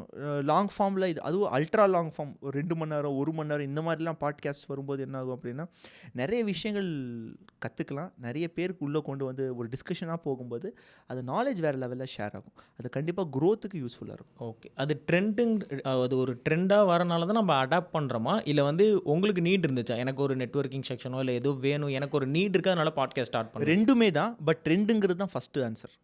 நீங்கள் சொல்கிற 2 விஷயமும் உண்மை தான். இது மூலியமாக எனக்கு நிறைய நண்பர்கள் நிறைய பிஸ்னஸ் கனெக்ஷன் எனக்கு கிடச்சிச்சு. பட் ட்ரெண்ட் அப்படிங்கிறது தான் முக்கியமான ஒரு விஷயம். ஏன்னா நம்ம ட்ரெண்ட்ஸை பார்க்குறோம். ட்ரெண்ட்ஸை பார்க்கும்போது அது வந்து நம்மளை ஓகே இது நோக்கி தான் அடுத்து போயிட்டுருக்குங்கிற மாதிரி தெரியுது, கிளியராக தெரியுது. அப்படி பார்க்கும்போது அதை நம்ம டேப் பண்ணணுங்கிற ஒரு கட்டாயத்தில் தான் இப்போ நம்ம இறங்கியிருக்கோம். இதுவே லேட்டுன்னு தான் நான் சொல்லுவேன். ஆமாம். அதாவது உங்களை மாதிரி ஆல்ரெடி கொஞ்சம் கான்டென்ட் கிரியேஷனை பற்றி கொஞ்சம் நல்லா தெரிஞ்சவங்க ஸ்டார்ட் பண்ணுறதுக்கு தமிழில் இப்போ கொஞ்சம். ஆமாம். இப்போ நீங்கள் நம்ம தமிழ் கான்டென்ட் கிரியேஷனே பார்த்தீங்க அப்படின்னா, தமிழ் எக்ஸாம்பிள் சொன்னீங்கன்னா மதன் ஸ்டார்ட் பண்ணிட்டார். ஆமாம், மதன் எக்ஸ்ன்னு சொல்லி அவர் ஸ்டார்ட் பண்ணிட்டார். இர்ஃபான் வந்து அப்படியே அவர் வந்து ஃபுட்டு ரிவ்யூவராக இருந்து அப்படியே பாட்காஸ்ட் மாதிரியான ஒரு கான்டென்ட்டாக லாங் ஃபார்ம் கான்டென்ட்டாக ஒரு ஜாவியலாக பேசுகிற மாதிரி இப்போ சத்யராஜ் சார்லாம் வந்து பேசி போனார். அந்த மாதிரி ஒரு கான்டென்ட் க்ரியேட் பண்ண ஆரம்பிச்சிட்டாரு. டாக்டர் சந்தோஷ் ஜேக்கப் அவர் ஒரு பாட்காஸ்ட் இப்போது ஸ்டார்ட் பண்ணியிருக்காரு. இப்போ ஃபிட்னஸில் பார்த்தீங்கன்னா மிஸ்டர் பிக்லி அவர் அவர் ஸ்டார்ட் பண்ணியிருக்காரு. நிறைய பேர் அதை நோக்கி போயிட்டுருக்கோம். ஸோ கண்டிப்பாக அது ட்ரெண்டை வரும். உங்களுக்கு இது ஒரு மிகப்பெரிய ஒரு சக்ஸஸ்ஃபுல்லாக அமையணும்னு நான் எல்லாம் வல்ல இறைவனை வேண்டிக்கிறேன். Thanks bro. அப்போது இந்த பாட்காஸ்ட் மூலமா என்ன பெனிஃபிட் ஆஃப் பாட்காஸ்ட்டாக நீங்கள் நாலேஜ் ஷேரிங் தான் பிரதர். அல்டிமேட்லி நாலேஜ் ஷேரிங் தான். நீங்கள் வந்து ஒரு கிளாஸ் ரூம் மாதிரி தான் இதை நீங்கள் பார்க்கணும். ஒரு 2 பேர் உட்காந்து பேசிகிட்டு இருக்கான், இன்னும் ஒரு 2 பேர் இதில் சேர்றாங்க, ஒரு 4 பேர் உட்காந்து சேர்றாங்க. 4 பேரோட நாலேஜ் உங்களுக்கு ஒரே இடத்துல கிடைக்குது. 4 விதமான வியூ பாயிண்ட்ஸ். இப்போ ஒரு டாபிக் எடுத்துக்கோங்க, ஒரு ஹிஸ்ட்ரியில் ஒரு டாபிக் எடுத்துக்கோன்னு வச்சுக்கோங்களேன். அதை வந்து பல விதமான பேக்ரவுண்ட்ஸ் இருக்கிற ஹிஸ்டாரியன்ஸ் புத்தகங்களாக வெளியிட்டிருப்பாங்க. இப்போ ஜாலியன்வாலாபாக் மாசக்கரை ஒரு பிரிட்டிஷர் எழுதினார்னா அவர் பிரிட்டிஷ் பாயிண்ட் ஆஃப் வியூன்னு எழுதியிருப்பார். ஒரு இந்தியன் எழுதியிருந்தார்னா இந்தியன் பாயிண்ட் ஆஃப் வியூன்னு எழுதியிருப்பார். அதே வந்து வேற ஒரு ஊருக்காரர் எழுதியிருந்தால் அவர் பாயிண்ட் ஆஃப் வியூன்னு எழுதியிருப்பார். ஸோ இந்த மாதிரி ஒரு 4-5 பேர் ஒரு 3-4 பேர் உட்காந்து அதை பற்றி டிஸ்கஸ் பண்ணிகிட்டு இருக்கும்போது ஒரு பாட்காஸ்ட்டாக அந்த டிஸ்கஷனே போகும்போது அதுலேருந்து நிறைய வியூ பாயிண்ட்ஸ் கிடைக்கும், நிறைய நாலேஜ் கிடைக்கும். ஸோ அது வந்து கண்டிப்பாக நம்ம லைஃப்பில் டெவலப் பண்ணுறது யூஸ் ஆகும். அனுபவங்கள் தானே ஷேர் பண்ணுறோம். நமக்கு கிடைக்காத அனுபவங்கள் அதை பேசும்போது அதை நம்ம லைஃப்பில் நம்ம யூஸ் பண்ணிக்க வேண்டியது தான். இப்படி தான் நம்ம க்ரோத் ஆகும். ஒரு பர்சனல் கொஸ்டினாக நான் கேட்டுக்கிறேன். என்னோடய க்ரோத்துக்கு ஒரு ஹோஸ்ட்டாக வந்து நம்ம ஒரு ஹோஸ்ட்டாக வந்து நம்ம எப்படி நம்மளை இம்ப்ரூவ் பண்ணிக்கணும்? Listen carefully. நீங்கள் வந்து சரியான கேள்விகள் கேட்டுட்டு, அதுதான் நான் சொன்னேன். நீங்கள் ஃபஸ்ட்டு கேள்வியே நீங்கள் சொன்னீங்க இல்லையா, நம்ம அவங்கக்கிட்ட எப்படி ஸ்டார்டிங்லேயே இது பண்ணணும்னு சொல்லி. நீங்கள் ஸ்டார்டிங்கில் ஓகே ஒரு வெல் நோன் பர்சனை நீங்கள் வந்து வீடியோ எடுக்க போகிறீங்க, அவருடைய கான்டென்ட்ஸை பார்த்துட்டு அது சார்ந்த நீங்கள் கொஸ்டின்ஸ் கேட்குறீங்க, அது ஃபைன். பட் இவங்க வந்து அந்தளவு லைம்லைட் இல்லை, இவங்க வந்து இருக்காங்க பட் வேறு விஷயம் பெருசாக அந்த ஃபீல்ட் துறை சார்ந்த பெரிய வல்லுநராக இருக்காருன்னா அவருங்க கூட டைம் ஸ்பெண்ட் பண்ணிவிட்டு அது சார்ந்த கேள்விகள் அவங்களுக்கு எது இன்ட்ரெஸ்டாக இருக்கும், அது அவருடைய எப்படி சொல்கிறது, அவர் வந்த வழி அண்ட் அவருடைய வேல்யூ நம்மளுடைய ஆடியன்ஸ்க்கும் சொசைட்டிக்கும் எந்த விதத்தில் யூஸ் ஆகும், அது சார்ந்த கேள்விகள் நீங்கள் கேட்கணும். அதுதான் நான் அதை சார்ந்த அந்த சார்ந்த டோனில் நீங்கள் அதை எடுத்துகிட்டு போங்க. அப்போ தான் அது வந்து ஒரு நல்ல ஒரு கான்வர்சேஷனாக இருக்கும். இந்த குறுக்க இன்டரப்ட் பண்ணக்கூடாது. அப்புறம் வந்து நீங்கள் வந்து நல்ல ஒரு வார்த்தை பேசினாலும் நல்ல வேல்யூவாக தான் பேசணும். இந்த மாதிரி ஹோஸ்ட்டுக்கு சில ரெஸ்பான்சிபிலிட்டிஸ் இருக்குமா? ஒரு வார்த்தை பேசினாலும் வேல்யூபுளாக தான் பேசணும். அதெல்லாம் வந்து நமக்கு வந்து ஸ்டார்டிங்லேருந்தே வராது. எனக்கே இல்லை, அதை நான் ஒத்துக்கு தான் வேணும். அதே நான் இப்போ லேர்ன் பண்ணிட்டு தான் இருக்கிறேன். குமார் சூப்பராக கேட்பார், நம்ம எபிக் லைஃப் குமார் வந்து அதை சூப்பராக கேட்பார். எனக்கு அது வராது. நானே வந்து கொஞ்சம் லேர்னிங் ப்ராசஸில் தான் இருக்கேன். அது இன்னும் அது மெருகேற்றணும். அப்போது அது ஒன்று. பட் குறுக்க பேசாத அப்படிங்கிறது வந்து மேண்டேட்டரி. ஓகே, லிசன் பண்ணி தான். ஆமாம், லிசன் பண்ணி தான் ஆகணும். ஏன்னா அதை நான் ஏன் வந்து விட்டுடுறேன் அப்படின்னா, நமக்கு இன்ட்ரெஸ்ட் இருக்கும் பட் அவங்க பேசி முடிக்கிற வரைக்கும் அந்த பாயிண்ட் அப்படியே யோசிச்சுட்டே ஏன் இருப்பேன் அப்படின்னா, அது இன்ட்ரப்ட் ஆகிடக்கூடாது. ஒரு சூப்பரான பாயிண்ட் கொடுப்பார் அவர், நம்ம இன்ட்ரப்ட் பண்ணிட்டோம்னா கதை இப்படி போயிடும். அதனால் அது வந்து நம்ம அந்த ஒரு பாயிண்ட் கம்பல்சரி. ரெண்டாவது, கேட்டால் அந்த ஒரு கேள்வி டக்குன்னு இருக்கணும், பாயிண்ட்டாக இருக்கணும் அப்படிங்கிறதுலாம் வந்து போக போக வர ஆரம்பிச்சிடும். ஓகே. பட் அதுவும் இம்ப்ரூவ் பண்ணிக்கணும். கண்டிப்பாக இம்ப்ரூவ் பண்ணணும். ஓகே. ஆஸ் அ ஹோஸ்ட்டாக அது இருக்கு. ஆஸ் நம்ம இதை இம்ப்ரூவ் பண்ணி ஆகணும். பொறுமை ரொம்ப முக்கியம். வேறு இப்போது நார்மலாக நம்ம மார்க்கெட்டிங், சேல்ஸ் இந்த மாதிரி வந்து ஒரு ஜேர்னரில் வந்து நம்ம இம்ப்ரூவ் பண்ணணும் அப்படின்னு நினச்சோம்னா அது ரிலேட்டடாக புக்ஸ் இல்லை பாட்காஸ்ட்? பாட்காஸ்ட் தான் இப்போதைக்கு. புக்ஸு படிக்கிறதுக்கு நேரம் இருந்தால் புக்ஸு, அப்படி இல்லைன்னா பாட்காஸ்ட். அப்படி புக்ஸாக இருந்தால் எந்த மாதிரியான புக்ஸ்? நான் வந்து இப்போது ஸ்டார்ட் பண்ணணும் அப்படின்னு நீங்கள் நினச்சிங்கன்னா ஸ்டார்ட் வித் ப்ளூ ஓஷன் ஸ்ட்ராட்டஜின்னு ஒரு புக் இருக்குது. ஓகே. Blue ocean strategy. நீங்கள் ஆரம்பிக்கிறீங்க அப்படின்னா இந்த புத்தகத்திலேருந்து ஆரம்பிங்க. ஓகே. பேசிக்காக அதாவது நீங்கள் எப்படி தனிப்பட்டு தெரியணும் மார்க்கெட்டில், ஒரு யூனிக்கான ஒரு விஷயத்தை நீங்கள் எப்படியெல்லாம் பண்ணணும் அப்படிங்கிறது தான் இந்த புக்கு தெளிவாக சொல்லும். So start with this. Okay. வேறு செல்ஃப் ஹெல்ப் புக் ஏதாவது நீங்கள் படித்தது இல்லை வந்து ரெஃபர் பண்ணுறது? செல்ஃப் ஹெல்ப் புக் அப்படின்னா நிறைய புக்ஸ் இருக்குது. சேல்ஸ் பொறுத்த வரைக்கும் எனக்கு வந்து நான் எப்போவுமே சொல்லுவேன், ஏன்னா என்னோடய லைஃபையே வந்து சேஞ்ச் பண்ண ஒரு புக் வந்து கிறிஸ் வாஸ் எழுதின நெவர் ஸ்பிளிட் த டிஃப்ரென்ஸுங்கிற book. Never split the difference. ஏன்னா அதில் வந்து மிரரிங் அப்படிங்கிற ஒரு கான்செப்ட் பற்றி பேசியிருப்பாங்க. அதாவது ஆப்போசிட்டில் இருக்கிறவங்கள நாம் எப்படி விரும்ப வைக்கிறது அப்படிங்கிற ஒரு விஷயம். 48 Laws of Power இந்த மாதிரி நிறைய புக் இருந்தாலும் இவர் வந்து ஒரு ஹாஸ்டேஜ் நெகோஷியேட்டர், அதாவது பிணை கைதிகளை விடுவிக்கும் ஒரு வேலையை செய்கிறவர். ஸோ அவரை வந்து எப்படி பேசி விடுவிக்கிறார், சண்டை போடல, அடிதடி இல்லை, வெட்டுக்குத்து எதுவுமே இல்லாமல் பேசி மட்டுமே எப்படி விடுவிக்கிறார், அப்போது அவனை வந்து நம்ப வைக்கிறது எப்படி, இந்த மாதிரி ரொம்ப யூனிக்கான ஒரு சில விஷயங்களை வந்து அந்த புக்கில் சொல்லியிருப்பார். ஸோ என்னை பொறுத்த வரைக்கும் அந்த புக்கை படிங்க. இப்போ உங்ககிட்ட வந்து ஒரு அலாதீன் விளக்கு வருது, ஒரு லேம்ப் வருது, அதை ஸ்க்ராட்ச் பண்ணி உங்களுக்கு வந்து ஒரு ஜீனி கிடைக்கிறாங்க. இவங்கக்கிட்ட நீங்கள் ஒரு கொஸ்டின் தான் கேட்கணும். அது வந்து நீங்கள் எப்படி கேட்பீங்க? இந்த ஜீனி கிட்ட ஒரு கொஸ்டின் தான். ஒரு கொஸ்டின் உங்களுக்கு வேணுங்கிறத நீங்கள் கேட்டுக்கலாம், இல்லை என்ன வேணாலும் கேட்டுக்கலாம். அது வந்து என்ன வேணாலும் பண்ணும். அதுக்கிட்ட ஃபுல் பவர் இருக்குது. ஒரு காட் மாதிரி. நம்ம காடுன்னு டிஃபைன் பண்ண வேணாம், அது வந்து ஒரு ஜீனி, அதுதான். அதால் என்ன வேணாலும் பண்ண முடியும். நீங்கள் வந்து ஒரு லைஃப் டைம் அச்சீவ்மெண்ட்டாக நீங்கள் எது வேணாலும் கேட்டுக்கலாம். ஆனால் ஒன்று கேட்கணும், ஒரு ரெக்வஸ்ட் கேட்கணும். நான் கேட்குற ஒரு கொஸ்டின் என்னவாக இருக்குன்னா, என்னோட லைஃபோட பர்பஸ் என்ன அப்படிங்கிறத நான் கேட்பேன். எதுக்குடா நான் பிறந்தேன், என்னோட பர்பஸ் தான் என்ன, அதுக்கான கேள்விக்கான பதில் நமக்கு கிடைக்கவே கிடைக்காது நம்ம சாகிற வரைக்குமே. நம்ம செத்ததுக்கப்புறம் தான் நமக்கு அதுக்கு சரி இவனோட பர்பஸ் இதாக தான் இருந்துச்சு அப்படிங்கிற மாதிரி சொல்லுவாங்க, இவன் இதான் பண்ணான் அப்படிங்கிற மாதிரி தெரியும். பட் அந்த மாதிரி ஒரு ஜீனி வந்துச்சுன்னா what is the purpose of my life, நான் எதுக்கு வந்தேன் அப்படிங்கிற மாதிரியான ஒரு கொஸ்டின் தான் நான் கண்டிப்பாக கேட்பேன். ஓகே. கடைசியாக உங்களை இன்ட்ரோவோட முடிச்சிடலாம் ப்ரோ. உங்களை பற்றி ஹுசேன் அப்படிங்கிறத டிஃபைன் பண்ணுறது என்ன குவாலிட்டி? என்னை பொறுத்த வரைக்கும் ஹுசைனுங்கிற டிஃபைன் பண்ணுறது எப்படி சொல்கிறது, ரொம்ப ரெபலியஸான ஒரு கேரக்டர். ஜென்ரலாகவே நான் வந்து யார் என்ன சொன்னாலும் நான் கேட்கக்கூடிய ஒரு கேரக்டர் கிடையாது. அது வந்து ஒரு நல்ல விஷயமா அப்படின்னா அதனால் இழந்தது நிறையா, பட் அது எனக்கு லைஃப்பில் நிறைய கொடுத்துருக்கு. ஐ டோன்ட் கேர், அந்த ஆட்டிடியூட் எனக்கு நிறையவே இருக்குது. ரொம்ப லிமிட்டட் ஃப்ரெண்ட்ஸ் தான் எனக்கு, ரொம்ப எக்கச்சக்கமான ஃப்ரெண்ட்ஸ் அப்படிங்கிற மாதிரி கிடையாது. ஃப்ரெண்ட்ஸ் ரொம்ப லிமிட்டட், பட் ஃப்ரெண்ட்ஸ் ரொம்ப க்ளோஸான ஒரு சர்க்கிளாக தான் இருக்கும். ரொம்ப எப்படி சொல்கிறது, அந்த சர்க்கிளுக்கு நான் என்ன வேணால் பண்ணுவேன், அந்த மாதிரியான ஒரு பர்சன் தான். ஜாவியல், அவுட் கோயிங், இந்த மாதிரியான ஒரு கேரக்டரான ஒரு பர்சன் தான். But very very introvert person, very extremely introvert but necessary extrovert. Creators maximum அப்படி தான் உருவாகும். ரொம்ப இன்ட்ரோவர்ட்டு, ரொம்ப தனிமை விரும்பக்கூடிய ஒரு நபர் நான். தனியாகவே படத்துக்கு போகக்கூடிய, ஹோட்டலில் போய் தனியாக உட்காந்து, நல்ல க்ரௌடான ஹோட்டலில் தனியாக உட்காந்து சாப்பிட்றது, நல்ல ரஷ்ஷான படத்துக்கு தனியாக போகிறது, அப்படி தனிமை விரும்பி. பட் கூட்டமாக இருந்தாலும் அதில் நான் வந்து ரொம்ப சூப்பராக இது பண்ணுவேன். பக்கா இன்ட்ரோவர்ட்டு பட் நெசசரி எக்ஸ்ட்ரோவர்ட். நான் அந்த மாதிரியான ஒரு கேரக்டர்.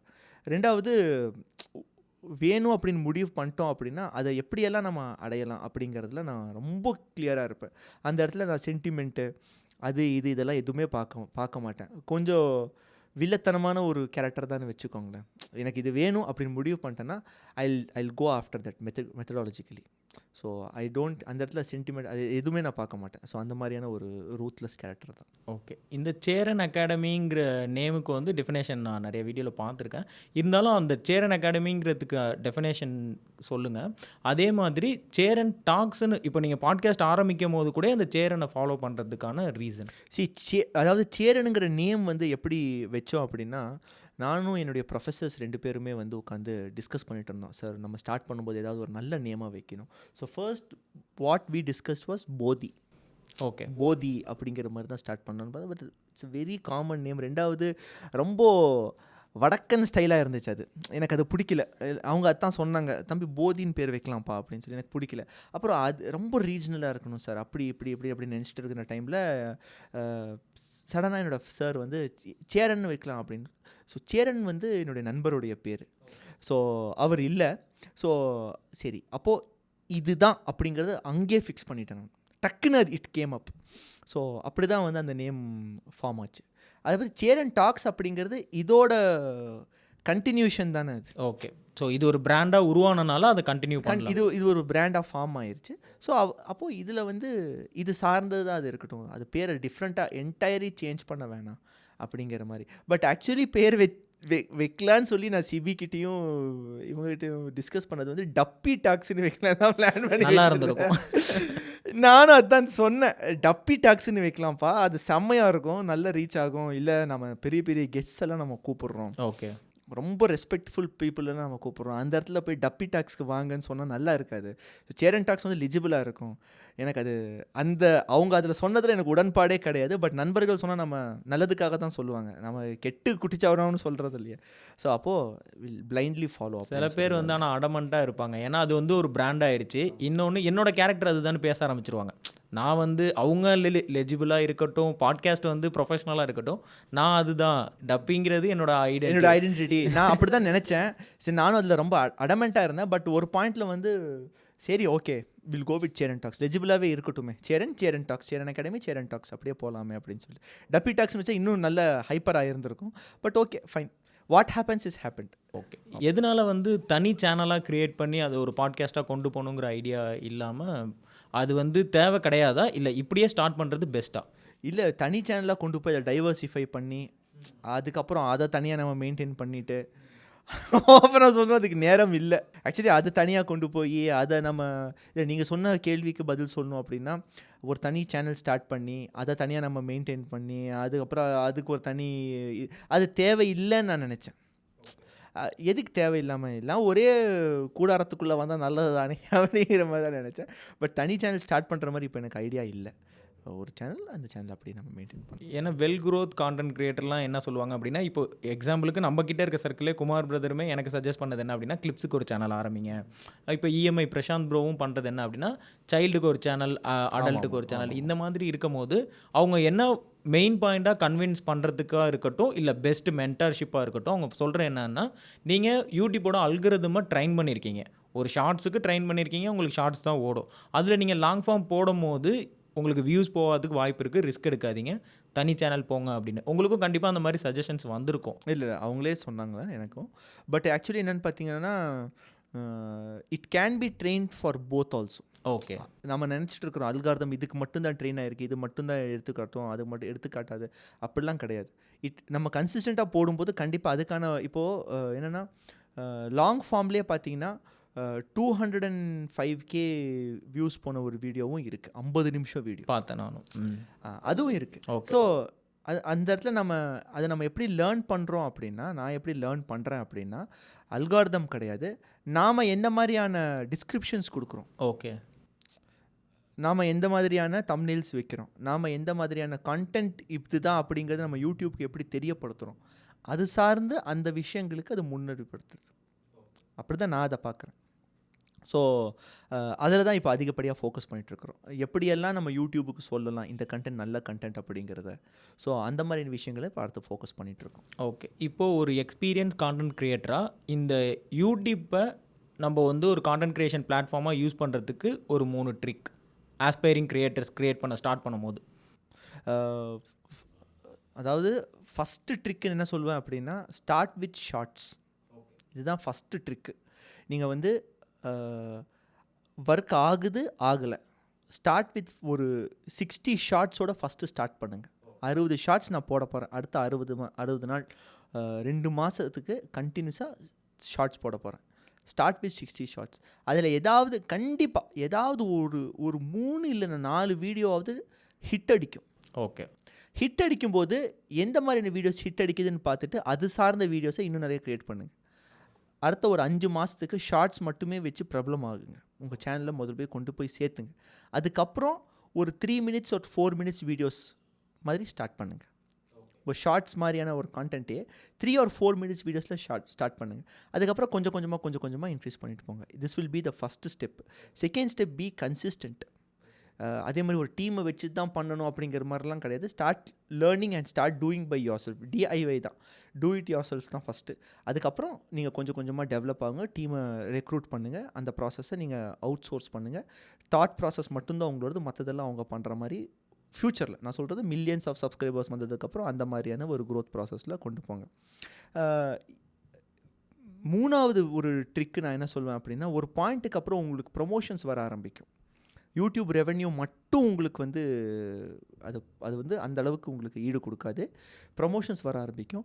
ப்ரொமோஷன்ஸ் வரும்போது வந்தால் போதும், எனக்கு காசு வந்தால் போதுங்கிற மாதிரி தயவு செஞ்சு ப்ரமோட் பண்ணாதீங்க. ஓகே. அந்த இடத்துல நம்ம ரெஸ்பான்சிபிளாக இருக்கணும். ஏன்னா நாமளும் ஒரு ஃபேஸு, நம்ம போடுறதும் ஒரு கண்டென்ட்டு அப்படின்னு சொல்லி பார்க்குறதுக்கு பல லட்சம் பேர் இருக்காங்க. ஸோ அவங்களுக்கு ட்ரூத்ஃபுல்லாக இருக்கணும். இந்த 3 விஷயங்கள் நீங்கள் மனசில் வச்சுக்கோங்க. அவ்வளோதான் நான் சொல்லுவேன். ஓகே. இன்ஸ்டாகிராமில் இதே மாதிரி நான் இப்போ ஒரு கான்டென்ட் க்ரியேட் பண்ணுறேன். நிறைய பேர் பார்த்தீங்கன்னா இன்ஸ்டாகிராமில் பண்ணிகிட்டு இருப்பாங்க, பட் யூடியூப் பக்கம் வந்திருக்க மாட்டாங்க. அவங்களுக்கு இதில் வந்து மானிட்டைசேஷன் இல்லைனாலும் பிராண்ட் டீல்ஸ் இந்த மாதிரிலாம் இருக்கும். இன்ஸ்டாகிராமில் ஒரு க்ரோத்திங் ஹேக்ஸாக ஒரு 3 ஹேக்ஸ் சொல்லும். இன்ஸ்டாகிராம் பொறுத்த வரைக்கும் அது வந்து ஒரு யூத் க்ரௌடு தான் அங்கே இருக்குது. க்ரோத் ஹேக் பொறுத்த வரைக்கும் அதான் நான் சொல்கிறேன். நீங்கள் வந்து அந்த ஜிக எடிட்டிங் ஒர்க்கெல்லாம் பார்த்தீங்கன்னா யூடியூப்பில் பெருசாக எடுப்படாது. ஆமாம், இன்ஸ்டாகிராமில் எடுப்படும். ஏன்னா இன்ஸ்டாகிராமில் பார்க்கக்கூடிய மக்களுடைய வயது வரம்பு பார்த்தீங்கன்னா 18லேருந்து 25 வயதுக்குள்ளே இருக்கிறவங்க. ஸோ 98லேருந்து நீங்கள் இப்போ எடுத்த ஒரு 2005லேருந்து 98 வரைக்கும் பிறந்தவங்களுடைய அந்த மாதிரியான ஒரு குரூப் தான் அங்கே இருக்காங்க. எல்லாருமே யூத்ஃபுல்லான ஒரு பீப்புள் தான், யூத் பீக்கில் இருக்கக்கூடிய ஒரு சில மக்கள் தான். ஸோ அப்படி பார்த்தீங்க அப்படின்னா அவங்க எது விரும்புவாங்க, அந்த காமிக் சென்ஸு நிறைய அந்த மாதிரியான விஷயங்கள் நீங்கள் உள்ளே கொடுங்க. அந்த மாதிரி பண்ணிங்கன்னா உங்களுக்கு ஈஸியாக இன்ஸ்டாகிராமில் நீங்கள் வந்து க்ரோ ஆகிறதெல்லாம் ஒரு விஷயமே கிடையாது. ஓகே. எனக்கு லக்கிலி பார்த்தீங்கன்னா எனக்கு ஈக்குவல் பேஸ் இருக்குது. இன்ஸ்டாகிராமில் பார்த்தீங்கன்னா ஒரு 800K இருக்காங்க அப்படின்னா யூடியூப்பில் 1 மில்லியன் இருக்காங்க. ஸோ 2 அல்காரிதத்தையும் நான் டெஸ்ட் பண்ணி பார்த்துருக்கேன். எனக்கு இங்கே வந்து 100K தான் இருக்காங்க, இங்கே எனக்கு ஒரு 2 மில்லியன் 3 மில்லியன் இருக்காங்கங்கிற மாதிரி, அது இங்கே எனக்கு 1 மில்லியன் இருக்காங்க, இங்கே எனக்கு 100K தான் இருக்காங்க அப்படிங்கிற மாதிரி. எனக்கு ரெண்டுமே ஈக்குவலாக இருக்காங்க, ஏறக்குறைய ஈக்குவலாக இருக்காங்க. அப்படி பார்க்கும்போது 2 அல்காரிதத்தையும் நான் டெஸ்ட் பண்ணி பார்த்துருக்கேன். ஸோ அதுதான் நான் சொல்கிறேன், நீங்கள் அதுக்கேற்ற மாதிரி ஒரு காமன் கண்டென்ட்டாக எடுத்து ரெடி பண்ணுங்கள். நான் அந்த எடிட்டிங் வீடியோஸ் எல்லாம் பண்ணியிருந்தேன் அப்படின்னா எனக்கு யூடியூப்பில் ஒர்க் ஆகாமல் போயிடும். ஸோ நீங்கள் போத்துக்கு பண்ணுறதுனால உங்களுக்கு ஈஸியாக கன்வே ஆகும். இன்னமும் எடிட்டிங் ஃபோனில் தான் பண்ணுறீங்களா ப்ரோ, இல்லை க்யூரியாசிட்டியில்? இன்னும் எடிட்டிங் ஃபோனில் தான் பண்ணுறேன். ஓகே. ஆமாம், கைன் மாஸ்டர் ப்ரோ தான் கிராக்ட் வெர்ஷன். இதுக்கும் லோகோ போட்டு காப்பிரைட் போட்டுருவானுங்க. Okay bro. இதே மாதிரி லைஃப் ஹேக்ஸ் இப்போ நான் ஒன்று பண்ணணும்னு நினைக்கிறேன், எனக்கு வந்து எப்படி வந்து நான் வந்து என்னை இம்ப்ரூவ் பண்ணிக்கிறேன்னு தெரில, இல்லை முன்னேறதுன்னு தெரில. நீங்கள் ஆஸ் ஒரு க்ரோத் வந்த ஒரு பர்சனாக லைஃப் ஹேக்ஸ் ஏதாவது? லைஃப் ஹேக்ஸ் வந்து ரொம்ப சிம்பிளான லைஃப் ஹேக்ஸ் தான் நான் சொல்லுவேன். Don't take anything personally. உங்களுக்கு இன்சல்ட்ஸ் வருதா, பர்சனலாக எடுத்துக்காதீங்க. அது வந்து உங்களுக்கான இன்சல்ட் கிடையாது. அதாவது உங்களுடைய ஒரு வெர்ஷன் அது சரியாக செய்யலை, அந்த வெர்ஷனை தான் திட்டுறாங்களே தவிர்த்து அது நீங்கள் கிடையாது. அது புரியுதா? அப்போ அந்த வேர்ஷனை எப்படி இம்ப்ரூவைஸ் பண்ணணுங்கிற ஒரு விஷயத்த நீங்கள் லேர்ன் பண்ணிக்கோங்க. எனக்கு நிறைய இன்சல்ட்ஸ் இந்த மாதிரி நிறைய நடந்திருக்கு. அது 1 2 கிடையாது, நிறைய இன்சல்ட்ஸ் நடந்திருக்கு. அவங்க கூடயே வந்து ஒரு 2 வருஷம் கழித்து டெவலப் ஆனதுக்கப்புறம் அவங்களுக்கே நிறைய நல்லா பில்ட் பண்ணியிருக்கேன் நான் சொல்கிற புரியுதுங்களா உங்களுக்கு? ஸோ இந்த இடத்துல நம்ம பார்க்க வேண்டிய ஒரு விஷயம், அந்த ஃபெயில்டு வெர்ஷனை தான் அவங்க பிடிக்கலன்னு சொல்கிறாங்க. So don't take it personally. Second, உங்களுக்கு வர்ற புகழையும் don't take it personally. Okay. அது உங்களுக்கான புகழ் கிடையாது, அந்த வெர்ஷனுக்கான புகழ். அந்த லைம் லைட் இறங்கினதுக்கப்புறம் உங்களை கண்டுக்க கூட மாட்டாங்க. நான் சொல்கிற புரியுது உங்களுக்கு? ஜெயிச்சிட்டா நம்ம அதெல்லாம் it's not going to retain. நான் சொல்கிற புரியுது உங்களுக்கு? ரெண்டுமே அந்த மாதிரி தான் நான் பார்ப்பேன். ஸோ லைஃப் ஹேக்ஸை பொறுத்த வரைக்கும் don't take anything personally, go with the flow, keep on moving forward தான். நீங்கள் வின்ஸ்டன் சர்ச்சில் சொல்கிற மாதிரி தான், இன்னும் ஒவ்வொரு தெருநாய்க்கும் நீங்கள் பதில் சொல்லிட்டு இருந்தீங்கன்னா இலக்கு போய் அடைய முடியாது. ஓகே. ஸோ என்ன வேணுங்கிறத முடிவு பண்ணுங்கள், அதை நோக்கி போயிட்டே இருங்க. வழியில் உங்களுக்கு ஏதாவது ஒரு சில இந்த மாதிரி தடைகள் கண்டிப்பாக வரும். பஸ்ஸு ஓவர்டேக் பண்ணுற மாதிரி தான், கொஞ்சம் லேட் ஆகும். பட் ஏதோ ஒரு ஃப்ரீ ஸ்பேஸ் இல்லாமல் போகாது, கண்டிப்பாக ஓவர்டேக் பண்ணிட்டு போயிட்டே இருப்பீங்க. ஸோ அந்த அடாசிட்டியில் போயிட்டே இருங்க. அதுக்காக நின்று நான் இப்படி தான் பொறுமையாக போகிறேன், அவன் பண்ணுறான் இவன் பண்ணுறான்னு சொல்லி அவனுங்க மேலே பழிய போடாதீங்க. அது நம்ம ரீசனால தான் நம்ம க்ரோ ஆகாமல் இருக்கும். ஸோ இதுதான் நான் சொல்கிற ஒரு 2 லைஃப் ஹேக்ஸ்.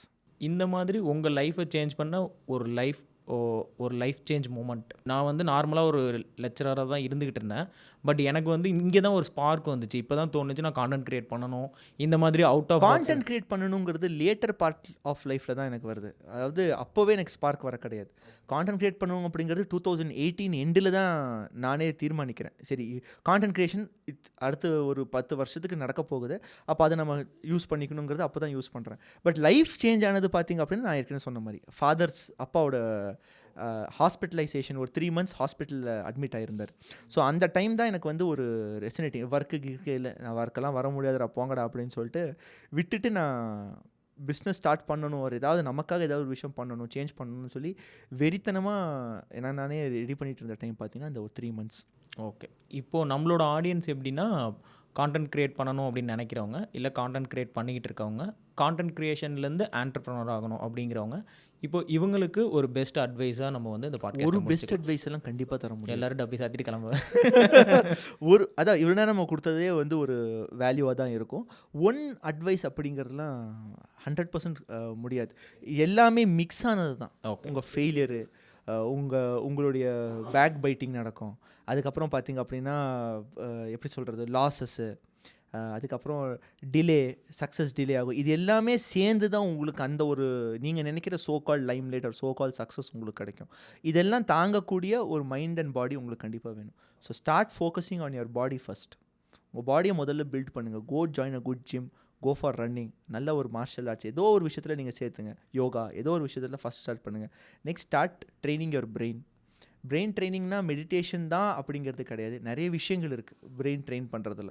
ஸோ அதெல்லாம் என்னென்ன இருக்குங்கிறது 1 by 1 லேர்ன் பண்ணுங்கள். ஸோ இந்த விஷயத்தை நீங்கள் ரெடி பண்ணிட்டீங்கன்னா இது உங்களை அடுத்த லெவலுக்கு எடுத்துகிட்டு போகும்.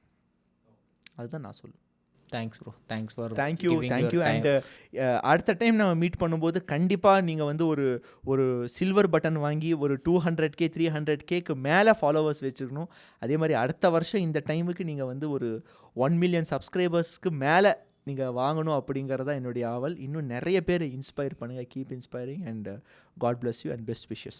Thank you so much bro. இந்த கைண்ட் ஹார்ட்டுக்கும் கைண்ட் வேர்ட்ஸுக்கும் ரொம்பவே தேங்க்ஸ். நிறைய பேர் கூட பாட்காஸ்ட் பண்ணும் போதும் எனக்கு வந்து ரொம்ப கனெக்டடாக தான் இருக்கும் அவங்க பண்ணும் போதும். இருந்தாலும் ஓப்பனாக வந்து நீங்கள் இதை வந்து என்னை கங்க்ராச் பண்ணதுக்கு ரொம்பவே தேங்க்ஸ் ப்ரோ. நெக்ஸ்ட் இயர் கண்டிப்பாக இதே மாதிரி அதை விட சீக்கிரமாகவே நடக்கும். எனக்கு மாத வாழ்த்து. Thank you so much. தேங்க்யூ. பாய். தேங்க்ஸ்.